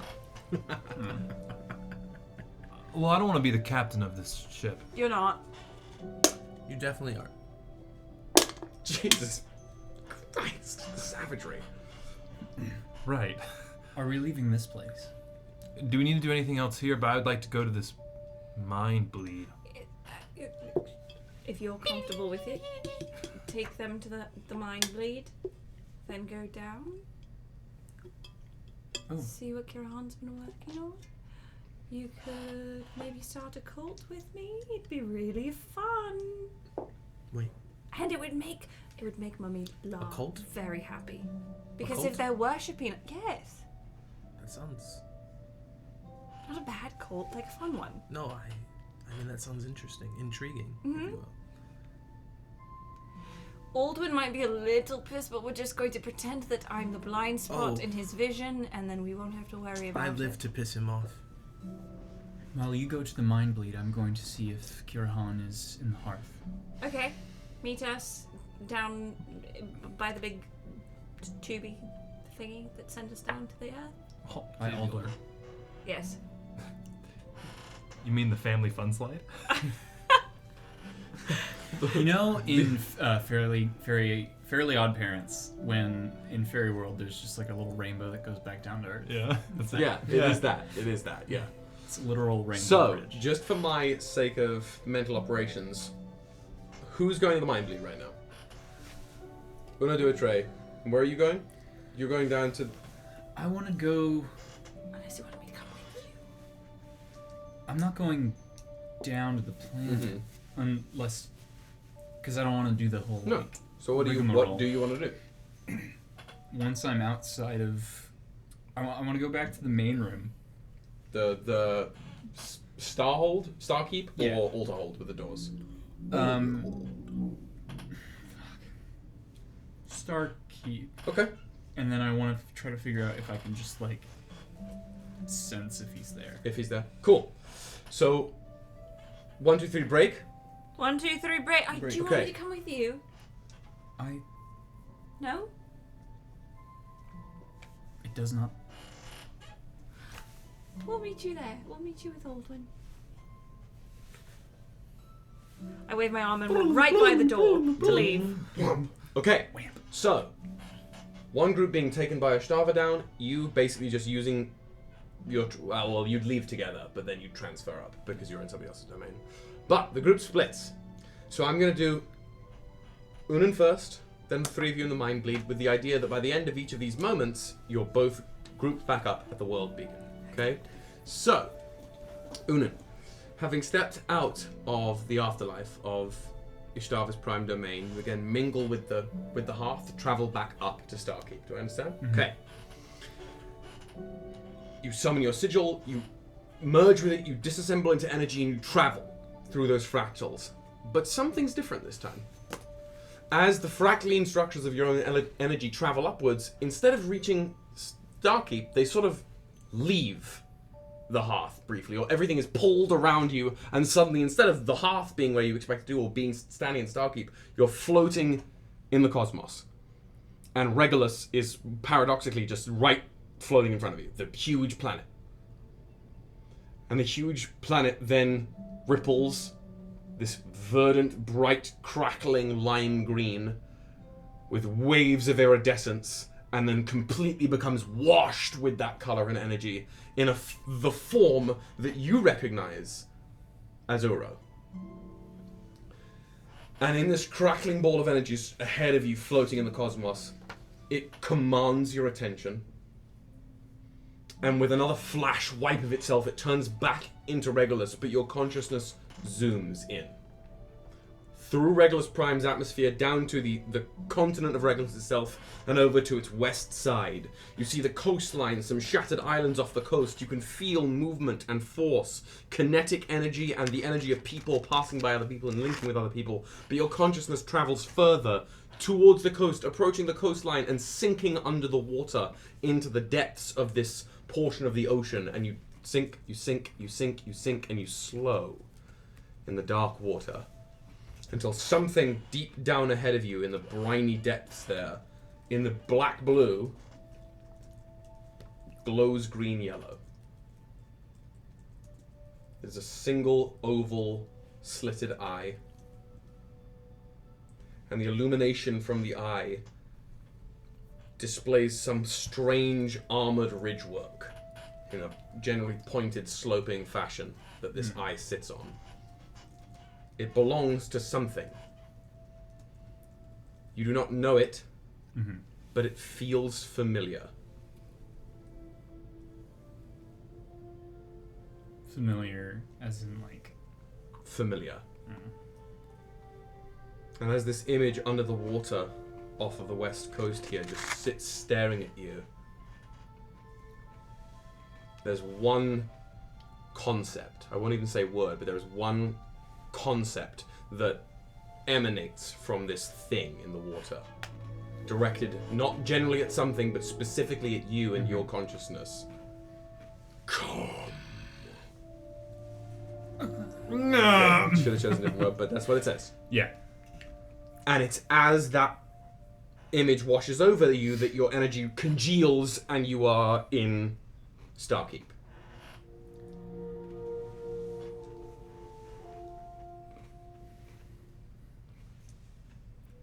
That was odd.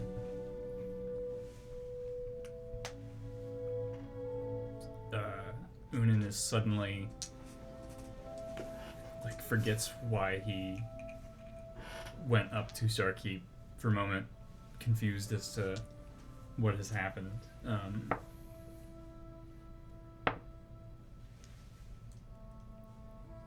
And then tries to figure out some way to find Kirihan. Okay, just sort of reaching out with your senses, generally. Unless there, if there's not a, wasn't there like a hologram thing that shows the entirety of the hearth? Yeah, there's that table that you can access. And does it show kind of how in? I mean, right now it's just Spy Kids 2. Yeah, it's just inert right now. Yeah. So you have to activate. I'll go place my hand on it. Yeah, you place your hand on it, and the little hexagonal sounds sort of ripple and then pulse rhythmically at your touch. And I just command it to show me where Kirihan is. Okay. If that's possible. You ask the table of this, and all these hexagons rattle and rustle, and they rise up, and they connect and show what is a very crude, almost like stick outline drawing of Regolus. Okay, fine. Great. Okay. Anything else you'd like to do while you're in Starkeep?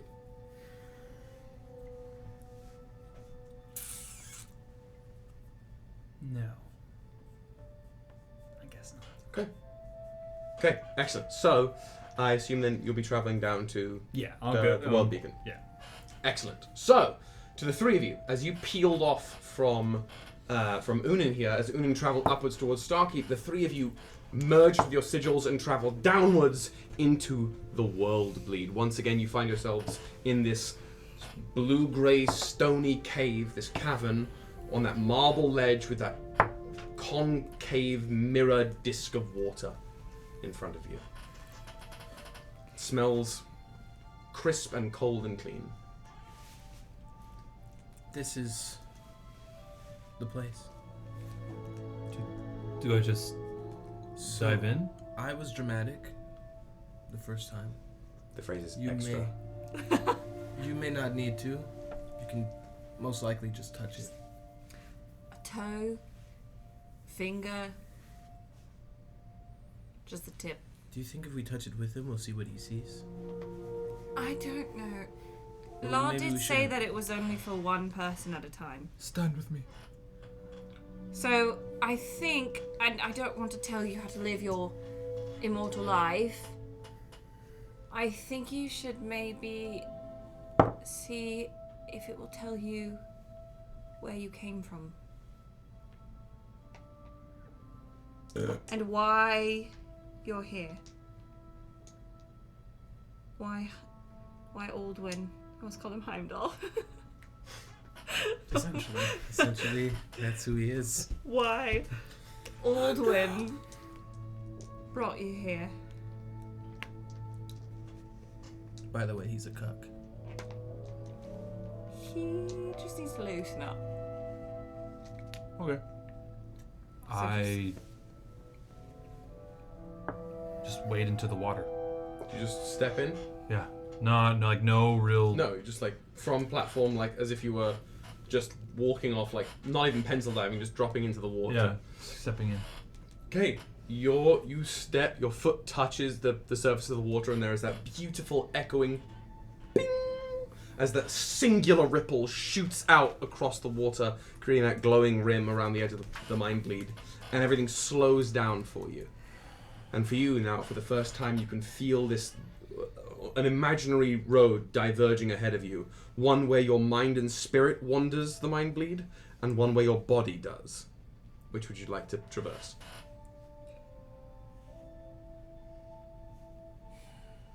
Body. Okay. As that almost subconscious choice locks in for you, the outer edge of the water glows and rises up further, and you drop in. Unlike Nevrik, who stayed hovering above it, you watch Hylan just sink like a stone into the water. Okay. However, for you, Hylan, as you sink in, there's no loss of breath. There's no change in atmospheric pressure or anything exactly. It's just dead silent and cold, and the movement is a little languid. Roll me a perception check, please.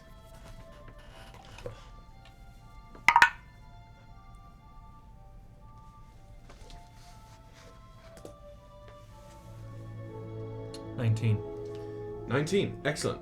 So you're sort of floating / sinking in this water, sort of both moving downwards and not moving at all at the same time. And as you look around, if you look above you, you don't see the water's surface that you travelled in, that you just entered from. It looks like it's a continuous column of water upwards to a pinprick of some kind of silvery white light above you. And below you, it's the inverse. It doesn't look like it has a bottom, really, or any side walls. You're just in this expanse of water. It's lighter up top, darker in gradients the further it goes down, with nothing to stop it on any direction. For the two of you outside, you cannot see him under the surface of the Mind Blade. You can just see this ring around it that tells you, if you've seen it before, as you both have, that the Mind Blade is active. Where do you go? On air. What would you like to do?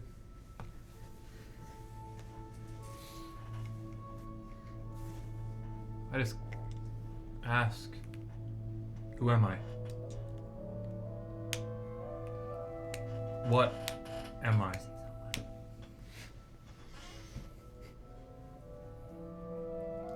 There is no vocal response, no swirling of water or anything.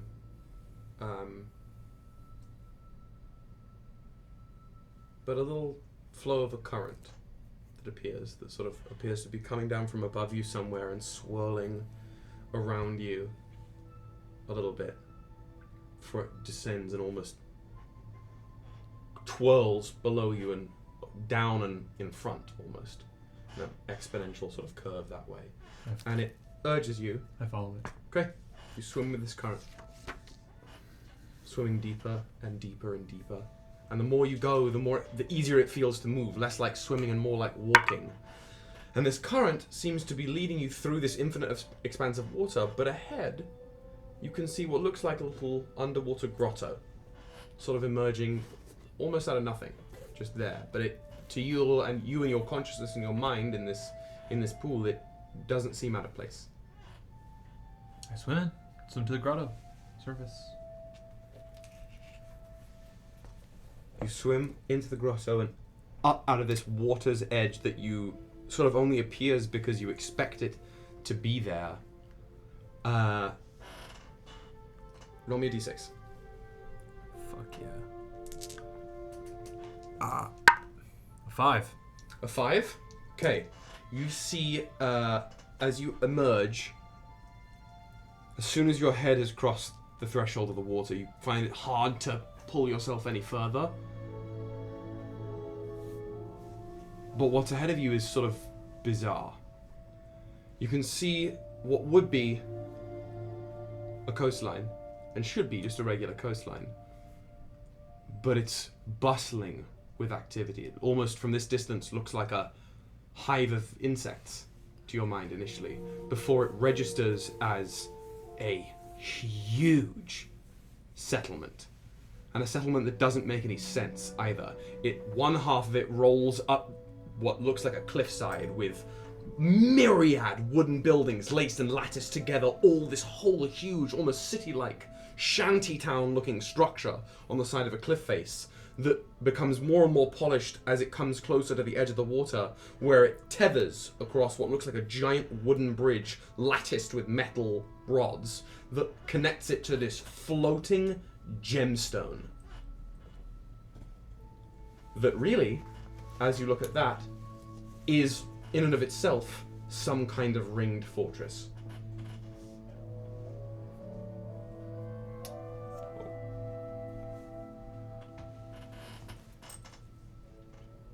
Okay. There is something about this place that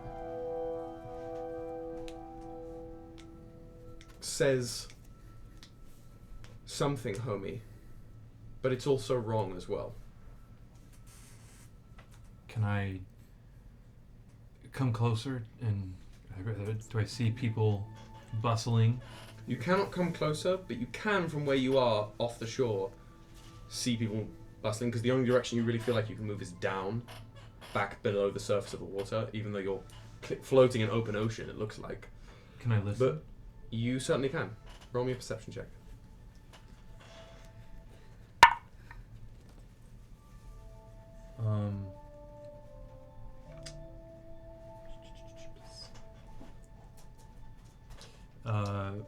That's a 14. 14? Yeah. I mean, you can see people bustling everywhere. Absolutely everywhere. Like, as I said, it looks like an insect hive to the untrained old world eye. And as far as listening to what they're saying, as a god, you now have the ability to comprehend all spoken languages. But this is an advanced language. You can hear hundreds and hundreds and hundreds of voices speaking and shouting and jabbering, and phrases that flow like music, some mellifluous, some staccato and erratic, but there is rich spoken conversation happening all across this cliffside city. What do they sound like?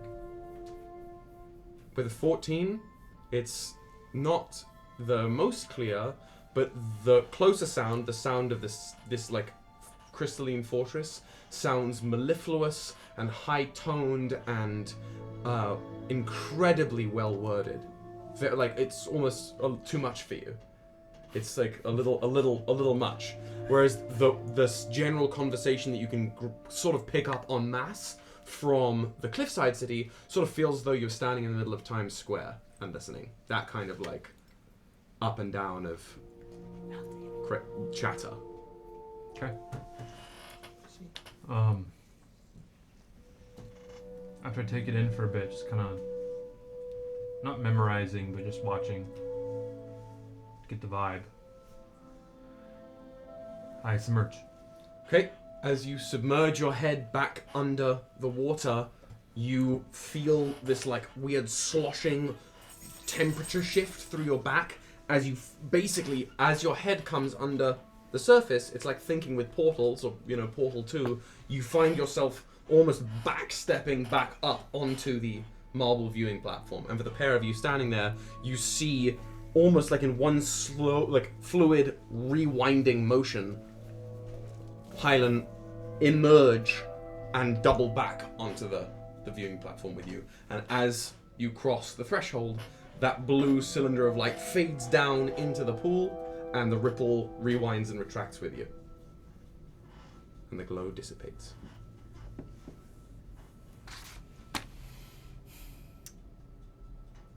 Where did you go? For a swim. Right. What did you see? Saw a city. Big blue crystal.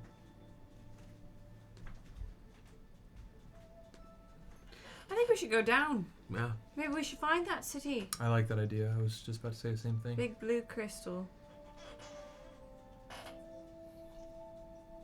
Huh.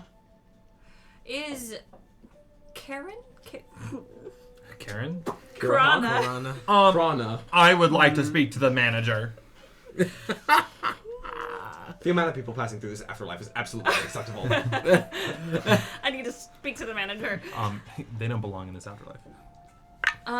Is Krana back from their adventure? No. No. Okay.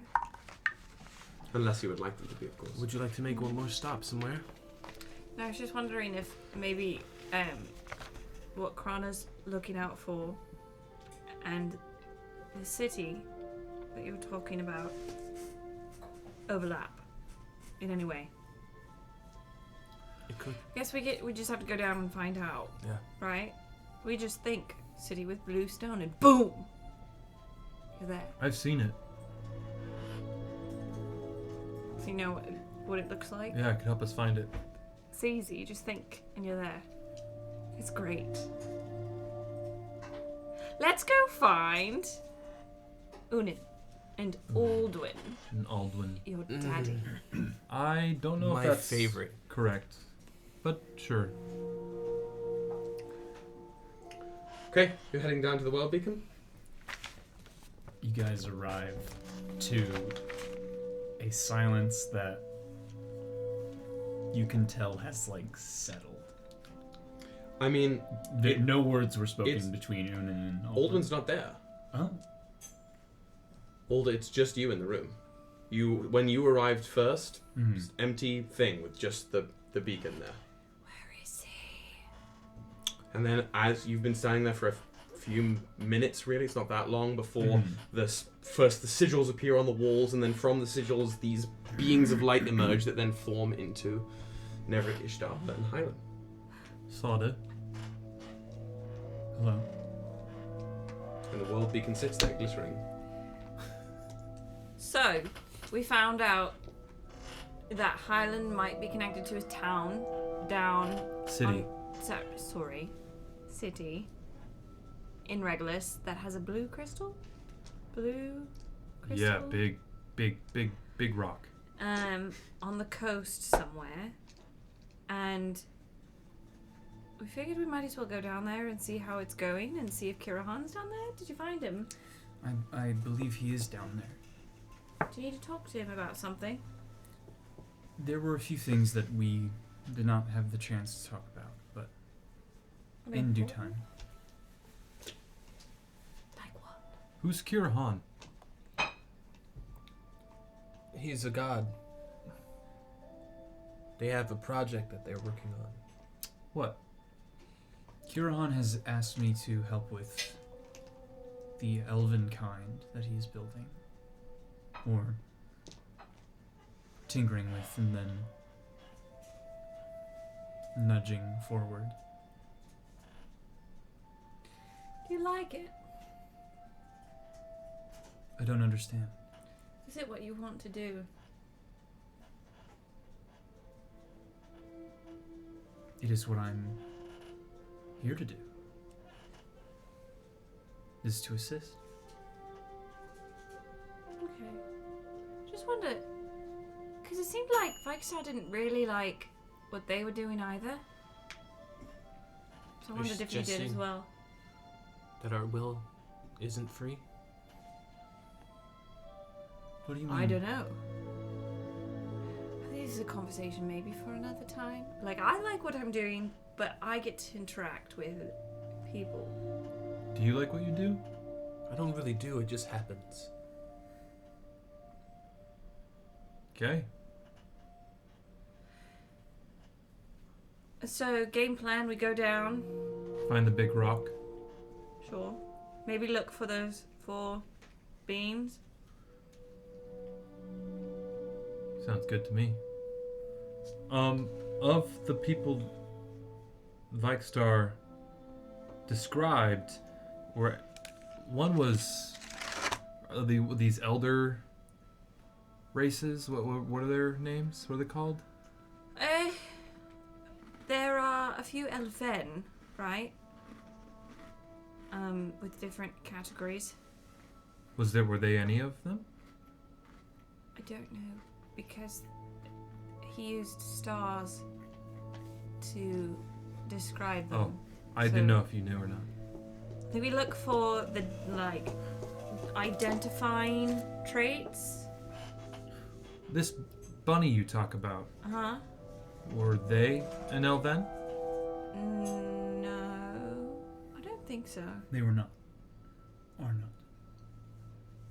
Okay, just curious. Catching up. Yeah, I think they're their own thing. A bunny?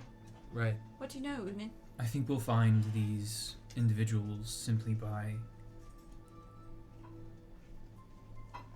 their importance.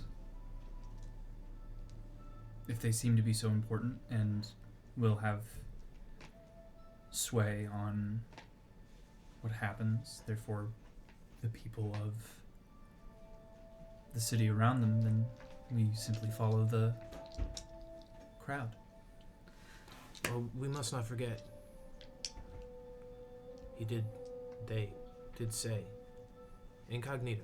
Yes, I was just about to say, we cannot let them know that we're gods. You have to kind of disguise yourself as something that would not jar them. But you might be fine as you are. Just don't tell them you're a god. No glowing and or try anything. to like keep your powers in. Conceal. Don't feel. Don't let them know. Could you take off your hood, Ystävä? Mm-hmm. I see the little cow. And I turn into it. A small, not small, but I take the shape of that bovine being. Basically, Hylan, humanoid presenting with horns, fur grows to fill in the space. The nose and mouth sort of meld together into a snout. Feet become hooves. I turn back into my elven drow-like visage. The almost Ur-Elven, but not quite. A little different. I do the same. The blue isn't as bright. Right, a little more subdued, a little more natural looking, but that the Urken kind of wings disappeared, teeth slightly protruding, third eye open, all that stuff. And what form is our God of the Afterlife taking today? Oh, so I started with the old crone person, and then I was... Do I stay with that or do I do something fresh, something new? Ooh. You want to be my mom? No. Okay. I'm going to be... Starting a cult, would you want to be similar to what you were before? Ooh, or yeah. appear as new?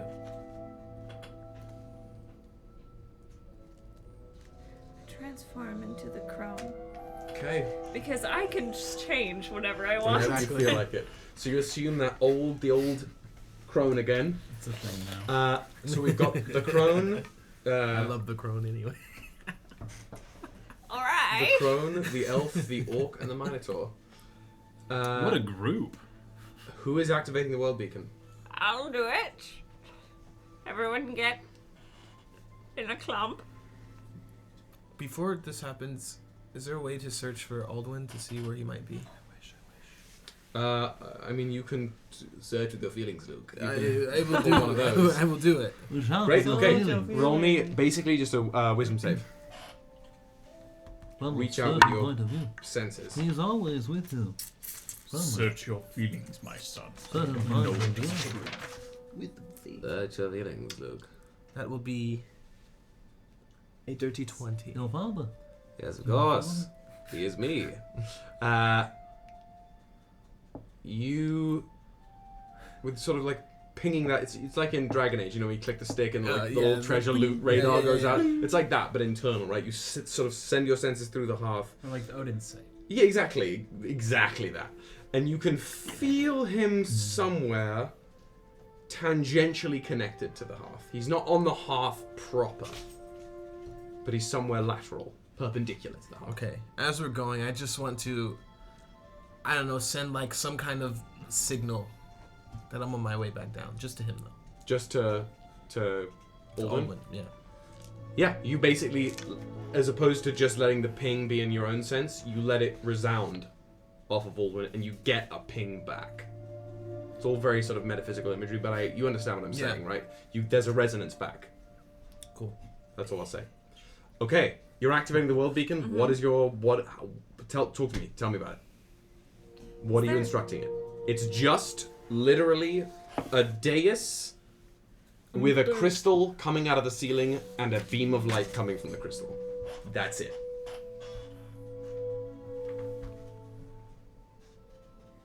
World beacon, take us just outside of the, it's not the heart tree, what the fuck is it called? Heart of God? Heart of Ünen. Heart of God. Namaste. The big tree. The light just ever so slightly gets a green tint to it. You all stepping in? Nah, fam. Shot it. Good, chief. You riding the wave? Let's ride that one. Dude, ride the wave, bro. Head first. Dude, you want to do the honors? You wanna Head step first in into the swell ride. It's gonna fucking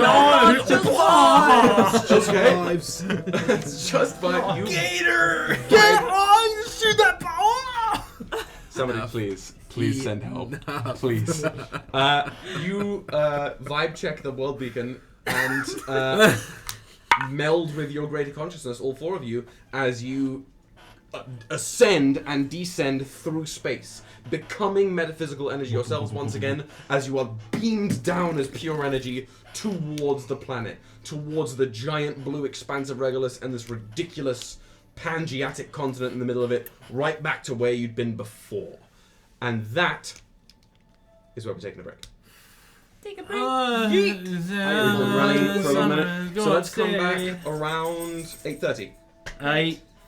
Not to make a TikTok, so we'll see you soon. Get Oh, your God. snacks, use your bathrooms, and Do the thing. do your thing. And Don't tell a friend. shit your pants. And Use we'll your be snacks and eat your bathroom. right back.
My name is Aurelius Zeph, the protector of Banon, a small whaling village on an island off the coast. I lived my life as anyone should. I cared for my friends, loved my family, forgave my rivals, and built a home to be proud of, a home worth protecting. One day, when I was out whaling, the weather was foul, and the gods' whims must have been wrathful that day, for they sent a wave, bigger than the tallest mountain on Banon, straight towards the tiny island, to seemingly wipe it off the face of existence. In an act of desperation, I turned my small boat and headed straight on for the wave. I wasn't driven by rage, or the lust for glory, or the pride of trying to best a divine being's whim. I was driven by the deepest feeling someone could have. Love. Love for my home. Those rivals I forgave. The friends I cherished. And the family I raised. For they all would surely perish under this Armageddon. So I gripped my harpoon. And I sailed directly into this beast of a wave. And gave up everything I am to protect this beautiful, insignificant village. I gave up my body and the strength that I built my home with. And I gave up the memories of my life, my friends, my family, they all became strangers passing in my dreams. I gave up everything, down to my soul, and to spare this island and to stop that beast from taking it away. And now, as the shepherdess takes me, I can only hope that my sacrifice is enough for the unfeeling gods to notice and spare this small village, this small, insignificant village. My name is Aurelius Zeph. I am a mortal, and I am no more.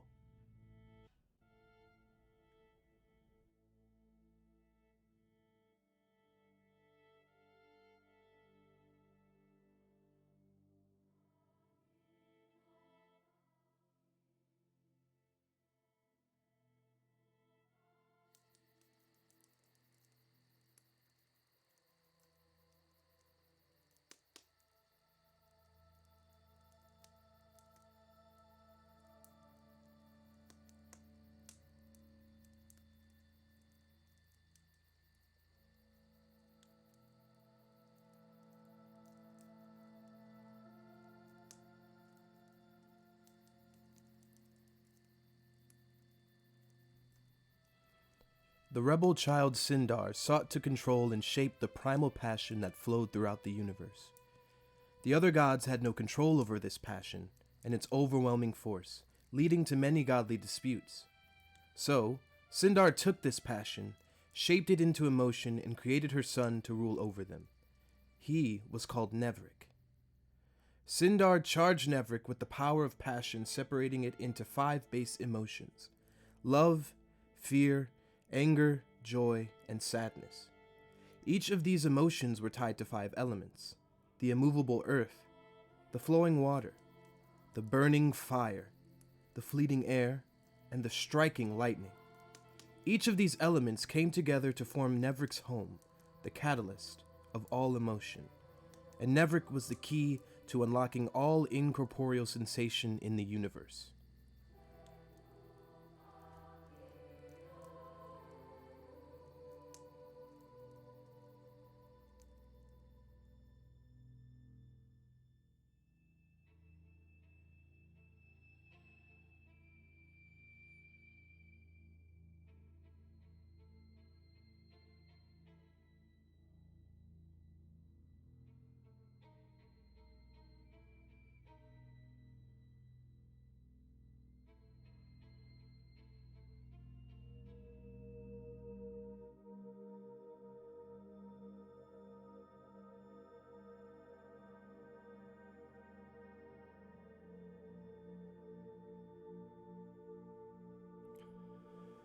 And so came midnight, lost in the stars of the fallen people of his world.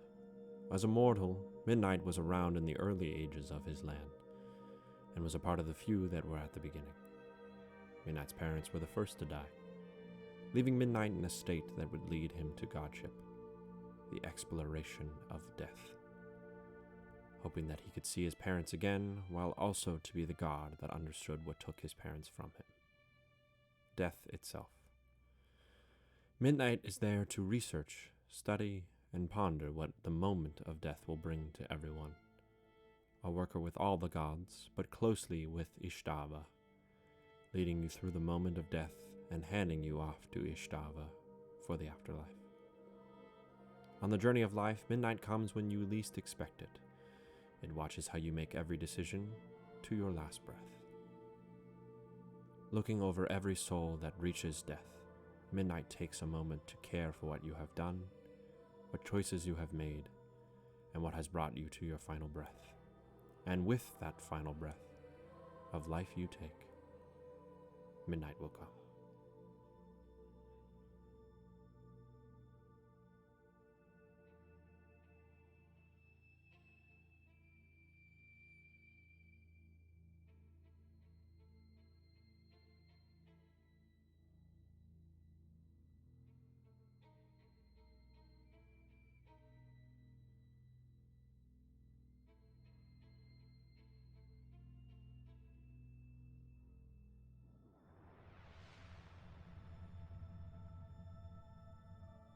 during the birth of Regolus, Uro created with it a messenger who would meet with the Crucible and assist them with the maintenance of this blossoming new reality. I am Ünen, herald of Uro and god of force. In the beginning, my work was primarily with Kirihan, assisting with the creation of the elves. Since then, I have continued my mission to help this universe grow and help the gods as they govern it, forever maintaining the vision that Uro had for his creation, and serving as linchpin for the forces of nature in order to maintain equilibrium.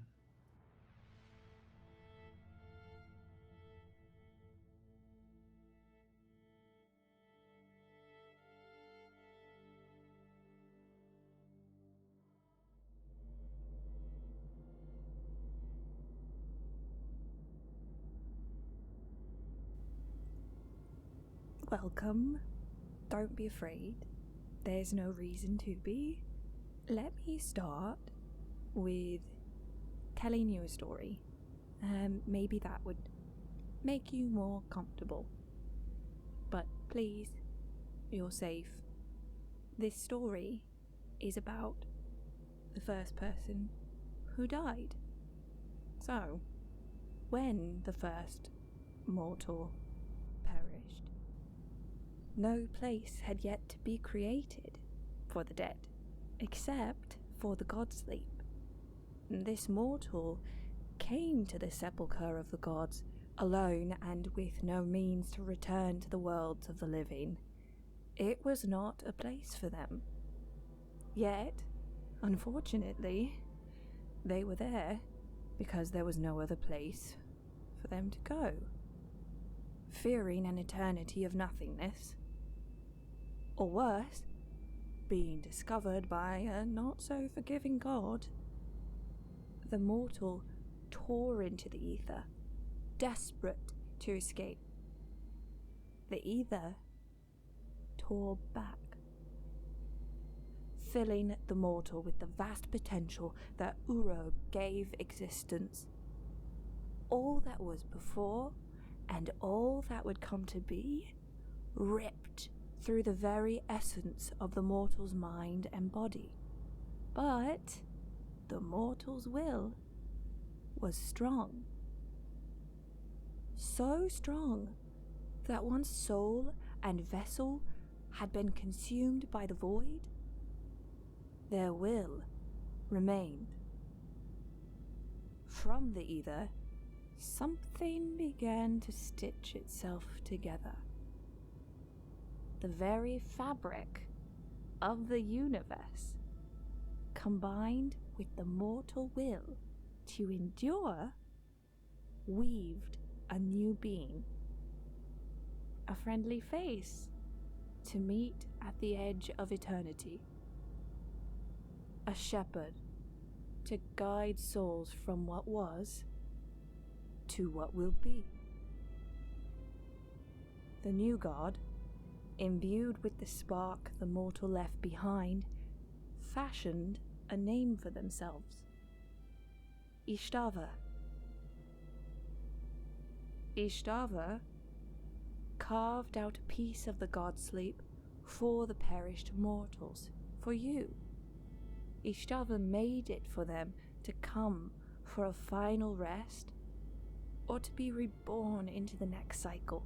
And while this creation seems very mystical, some focus on the peace and the comfort the god of the afterlife provides. Others fear the great unknown, which I don't blame them.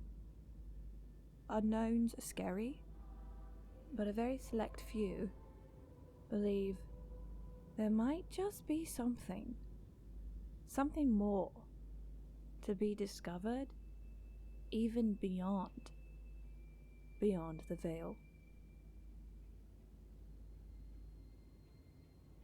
Maybe one day we'll find out. Welcome to the afterlife. My name is Ystävä.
Is that? I don't want to.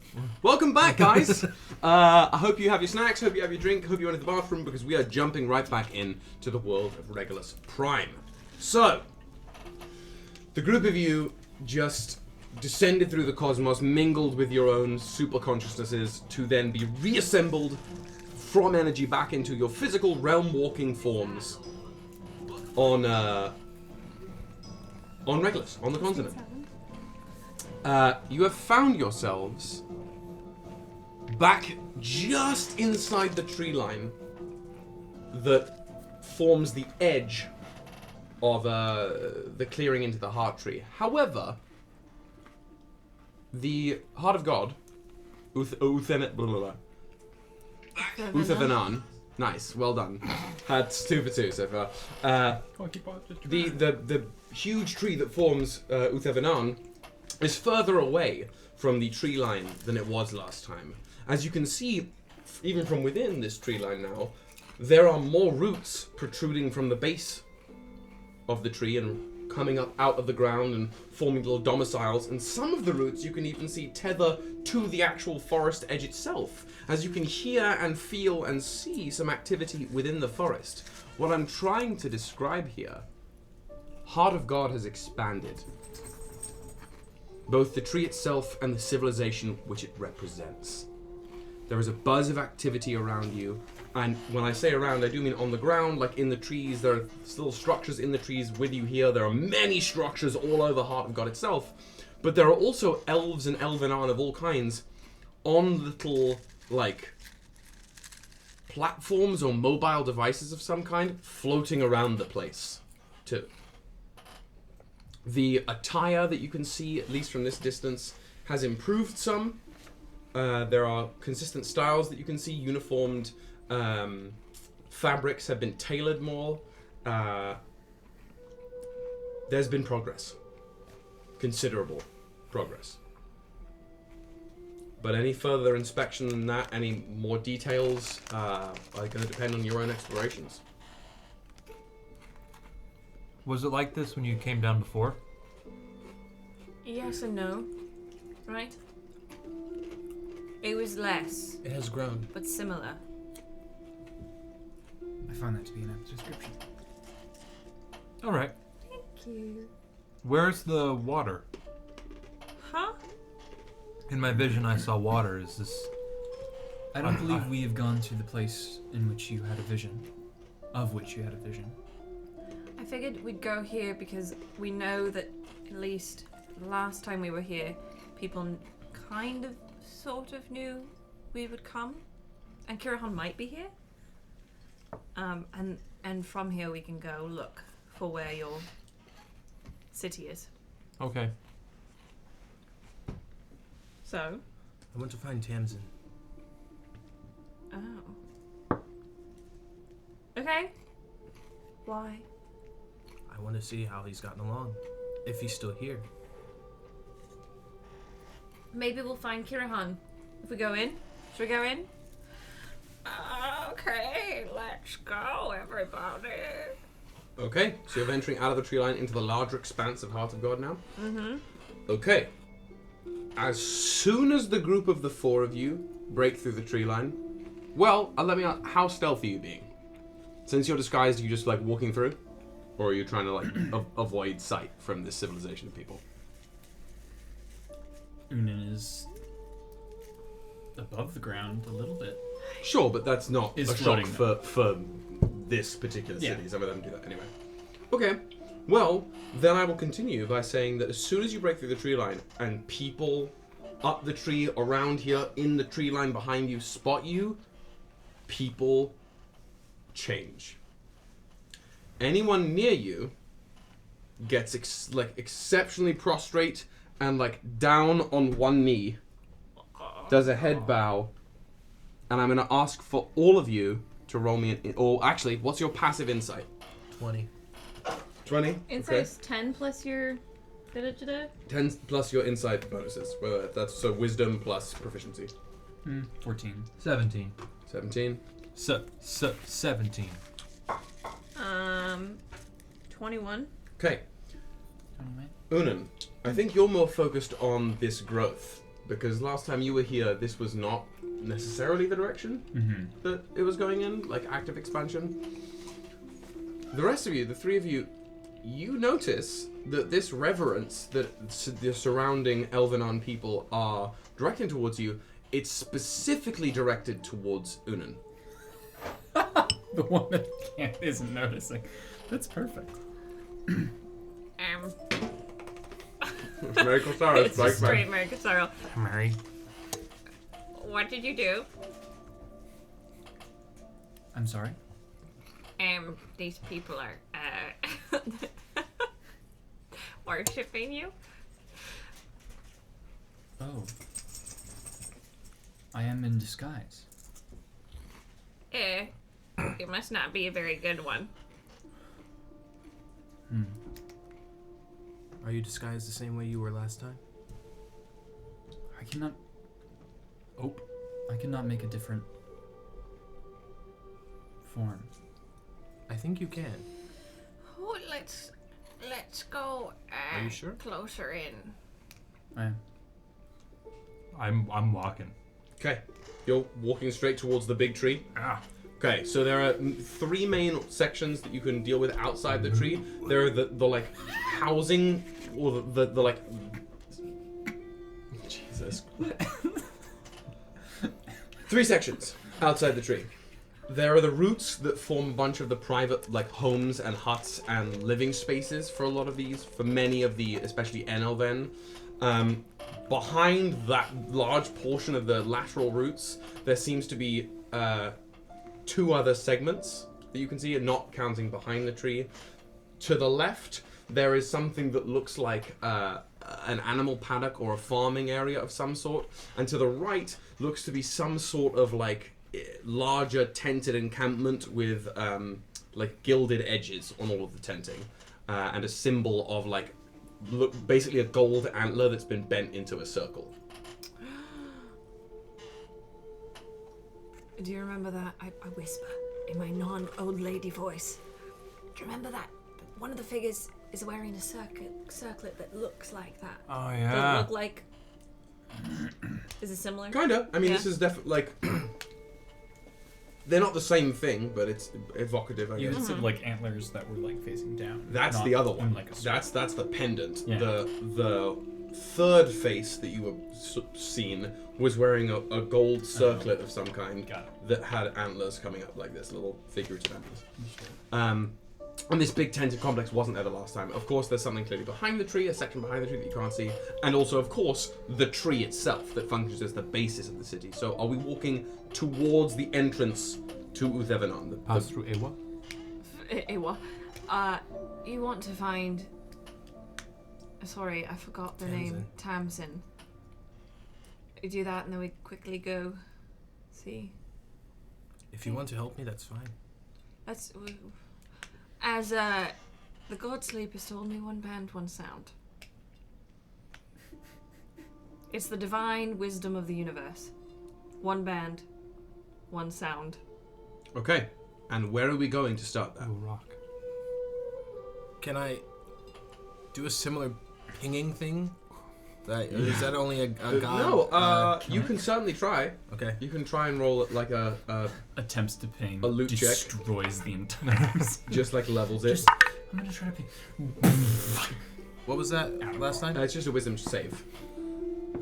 We're just standing in this 26. 26? Yeah, you fully send out the loot check ping, and you get the sense that he is somewhere, or something that resembles Tamsin's essence, is somewhere within the larger tented complex. I know his general whereabouts. Let's go.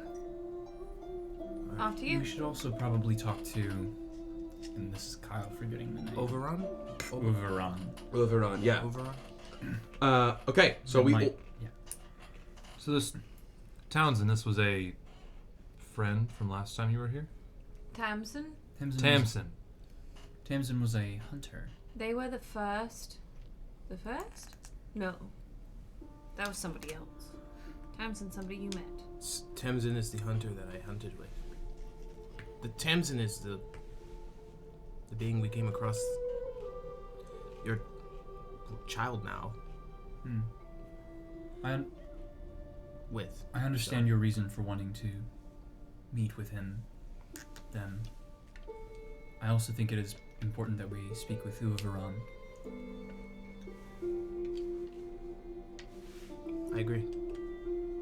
Okay, so you venture first to the right towards the tent, the large tent with the symbol where you pinged. Okay. As you're moving, people sort of move out of your way, and you have to go through a passageway that's been carved through the large bulging roots with some of the houses in to get to the tented segment. And as you do so, you can hear them sort of whispering a little bit in Elvish. It's hard to hear without actively trying to hone into what they're saying, but they're definitely talking about you to one another while still in this respectful pose. And again, I note to you that this version of Elven is now much more definitively Elven than it was before, and all of them are speaking it. It's not just the sort of like the gist of communication, they're all actively communicating with language. But they leave you be. They let you you form a ripple as you move. They ripple around you and then go back to some version of what they were doing before as you pass by, leaving them in your wake. But you cross through under this large root. You can see when you pass under it, the inside of the root has been hollowed as well. So not only are there domiciles on the outsides of the roots nestled into it, but there are like hanging houses on the inside of the root system as well that glow with the sort of glittering opal cambrium of the tree, and the whole thing has been inhabited now. And there are, if there were thousands of Elvenan before, there are hundreds of thousands now. To some degree. They've been busy. So, you pass through to the other side to this clearing, basically, that is ringed by two large semicircular roots with this giant tent in the middle with four smaller tents on the corners, all in the same style. This blue-grey tarp with the sort of knobbly gilded wood framing it all, with that sigil on the side. And all of the Elvenan that you see around here, it's mostly the small squat ones and the sort of the both ends of the spectrum, right? It's the small squat ones and the Elven, right? The less angular but more floaty, drifty ones. That's mostly who you see around here, and they're all dressed the same way. It's this like flowing robe that's the same blue-grey as the top, with a bronze-ish sash that runs through here and then ties off in a bronze rope at the waist, where it flares down into half robe bottoms, half like pantaloons almost. They all have a gilded bronze shoulder plate. They all have some sort of like a brown leather satchel backpack on. And some of them, mostly it's on none of the short ones. It's only on the Elven, the high Elven looking ones, but not on all of them. But on a group of them, you can see this antler headband thing on a bunch of them. And they're all drifting around. And again, when you pass through towards the threshold of this clearing that clearly only houses this complex, everyone who can see you sort of stops. And stops in their tracks, gives a bow. And one of them, one of the smaller squat ones, who has a couple pieces of like black fabric wrapped around one arm and what's clearly some sort of a scroll of parchment in their grip, they like scrabble on over towards you all and give you all a bow. I bow back. It is a pleasure. My liege, I was not expecting your arrival, or your your gaze upon our industry this fine afternoon. Is there something you needed that wasn't made clear?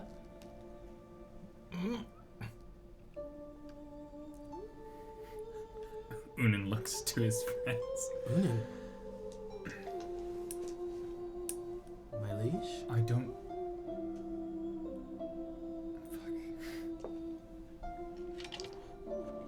I don't know what you're talking about. I am a traveler.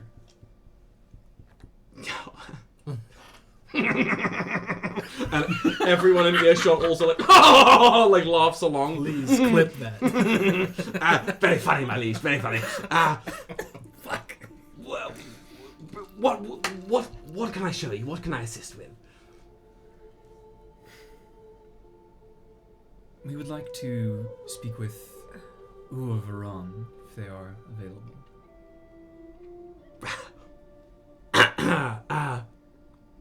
Is everything... Are you well, my liege? What the fuck is going on? Yes, I'm good. I'm sorry, I'm not from here, and I was really looking forward to speaking with Uavaran. Madam, of course, you are well known in these parts. Well known. Fuck. We would be happy to... Ow. Perhaps... One moment, please. Before you go, is there a Thames in here? He does a double take towards you. Oh, yes. There's Kim. Please! You have not visited in some...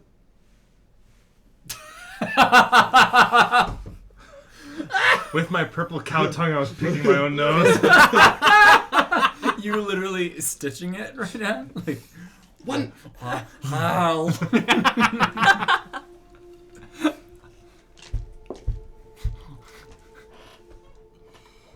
One moment. Solid. My fair friends, one moment. And he scuttles back into the auspices of the big tent. This is basically our pet. He seemed like he knew you. I don't know We him. don't know him. I think we shall learn more when we speak with Uavaran. If there's an Uavaran to speak to. What? He is a Uavaran. It's technically an immortal being, unless they've just said. Unless something we did changed that the last time we were here. I intersect my brain and look for an Uavaran in the afterlife. Just 1 second, the eyes go wall-eyed to both directions. Without even rolling a check, no. Hard no. Okay. He's never made it to my domain.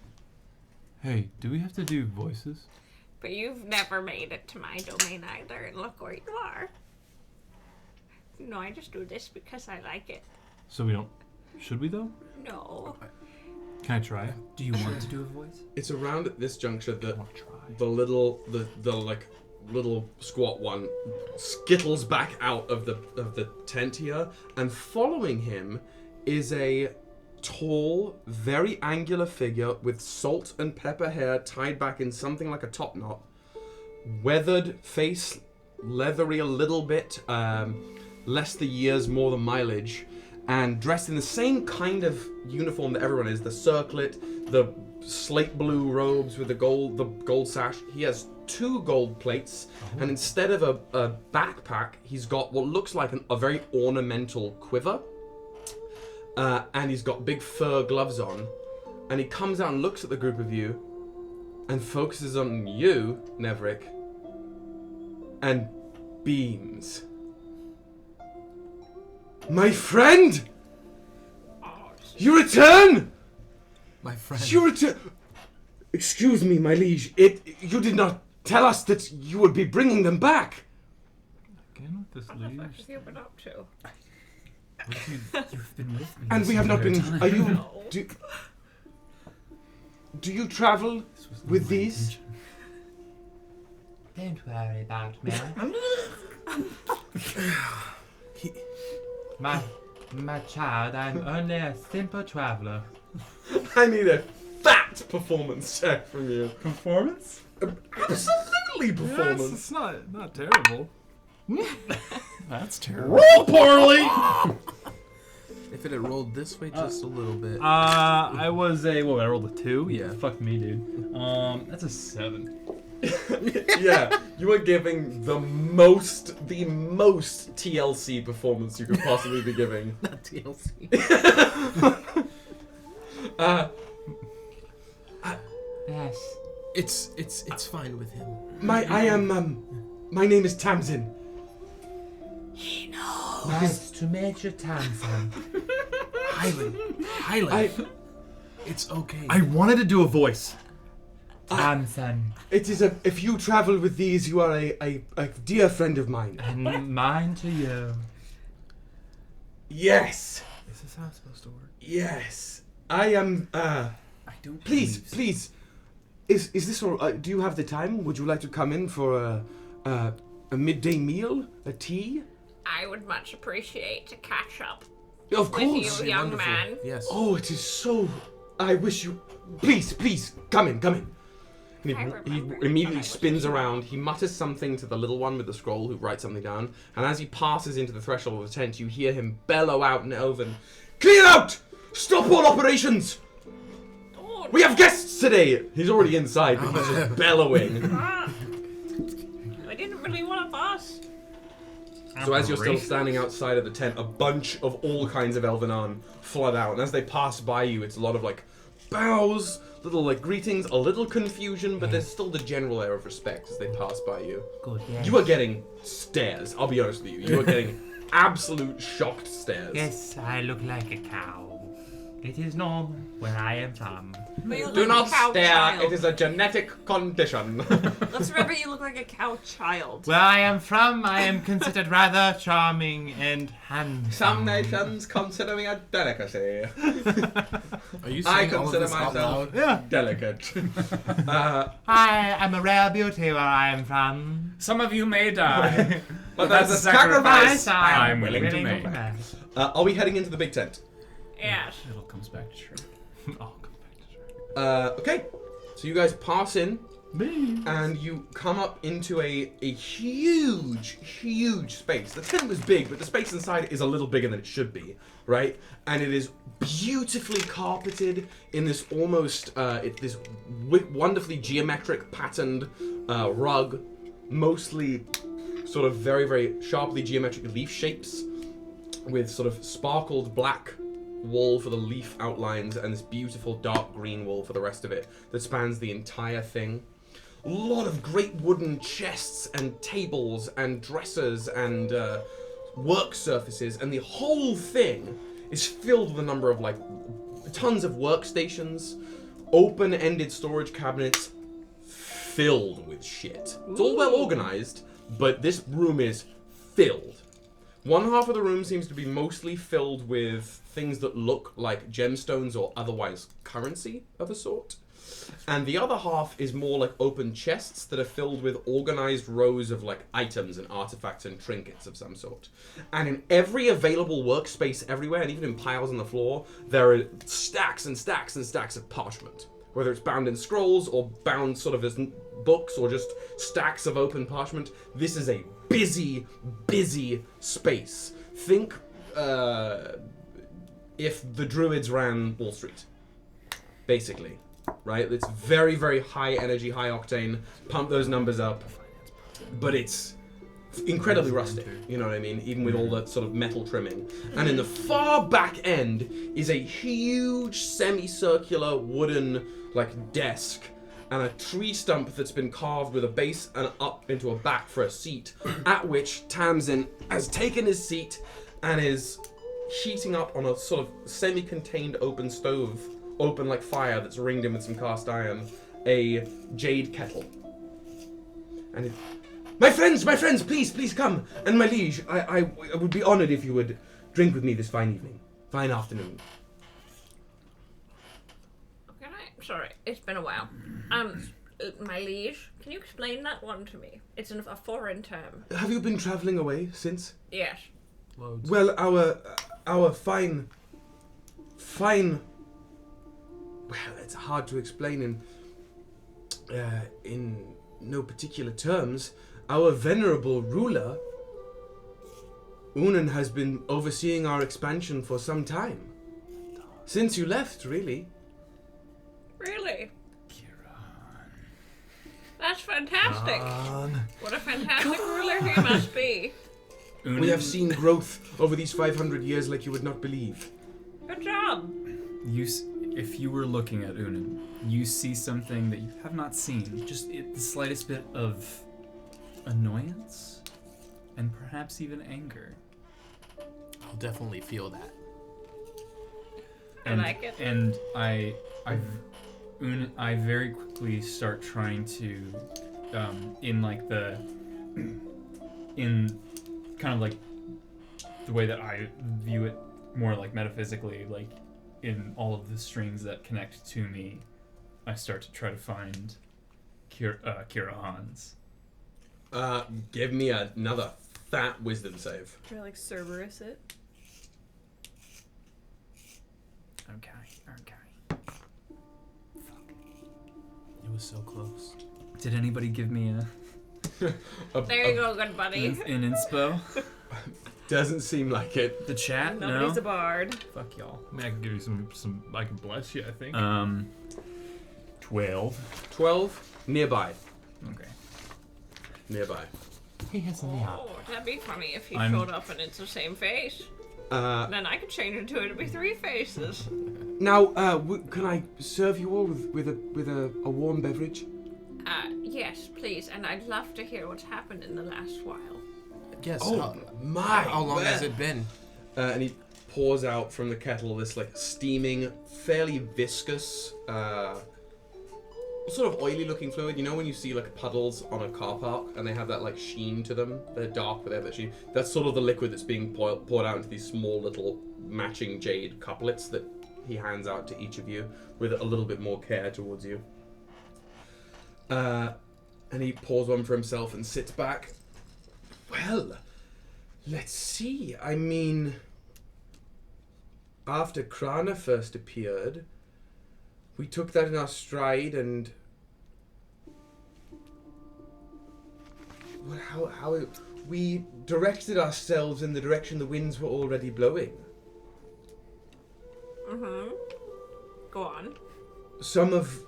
Well, it's not exactly my place, really, but... As far as I am to understand, we increased the effectiveness of some of our brood pods so we could divert some of the natural energy of the tree to expand itself and connect and tether to the rest of the heart wilds. That way both are bolstered by each other. Uh-huh. And more to the point, I have not even begun to thank you. You have made... You changed the course of my life, particularly. You now sit in the very walls, the confines of the guild which you incited me to start one day or another. We are the Nevrik. Oh. And as he says... Oh!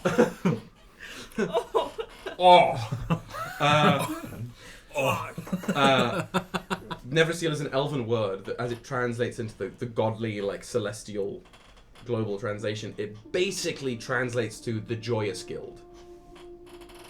We are the Nevrik. We have devoted ourselves to spreading our own awareness and interest to the edges of the forest and beyond, bringing awareness with us, and in some cases, in the last few seasons, we have begun to even communicate and trade with people we have found. That is And it amazing. has brought very sincere prosperity to us and ours, as you no doubt well know. I'm just so happy to see you prospering. Likewise, I never thought I would see you again. I had half convinced myself you were a fever dream, but... I've never forgotten you. I'm so mad. And I neither. And I neither. Please, enjoy. Let me know if you all need anything. I wish you would have said something, my liege. It would have been... Oh, it would have made them... Your liege was testing you. It's just, I can't, as myself, keep a straight face, seeing this, like, beefy Highland cow speak like, I don't even know what. Mock me. Speak like Jessex. Yeah, that is what it is. Okay. You have said you've traded with other beings. Of course, that is what our main aims are now. Who have you traded with? My child, your liege wishes to know. Well, let us see. The Deerven ventured up and to the east. Okay, and who else? I believe they found up there some... I don't care. I don't... West? Well, west, I mean, you cannot talk about our dealings westward without talking about the humans, can you? What? The humans. Yes. What are those? Oh, they are very sweet children. Sweet children, really. They live such short lives, but they live them so well. The candle burns bright at both ends, and it lights up the dark that they seem to be beholden to, the rocky wests by the sea. They are so grateful for our intervention. Good. The humans are grateful. Thank you. Thank you. Your liege and your friend and your grandmother are so very proud of you and what you've done. Hylan. Yes. You don't have Tamsin. Unen's You can be real. energy is like rippling. congealing. Yeah. Like y'all feel for the first time like just a slight like if you like a pull, as if like if you weren't paying attention you could like fall forward towards him. The flames are like shifting a little bit.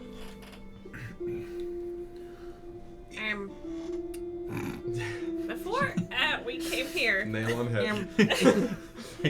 I want to be known I've never met this woman It doesn't in my matter. life. It doesn't matter. You're doing it. You've done it now. You're doing it. Before we came here, and our dear liege, Ünen. It's like hard to listen to. All the college kids come at me. Give me your best American It's crazy. I've never even met her. Wait, you've never met Mary Kassar? No, She was gone, She dude. was gone. Wait, We'll talk about it after stream. Oh. After stream. What did our dear liege? What did our dear liege go off to do before this? Say it again?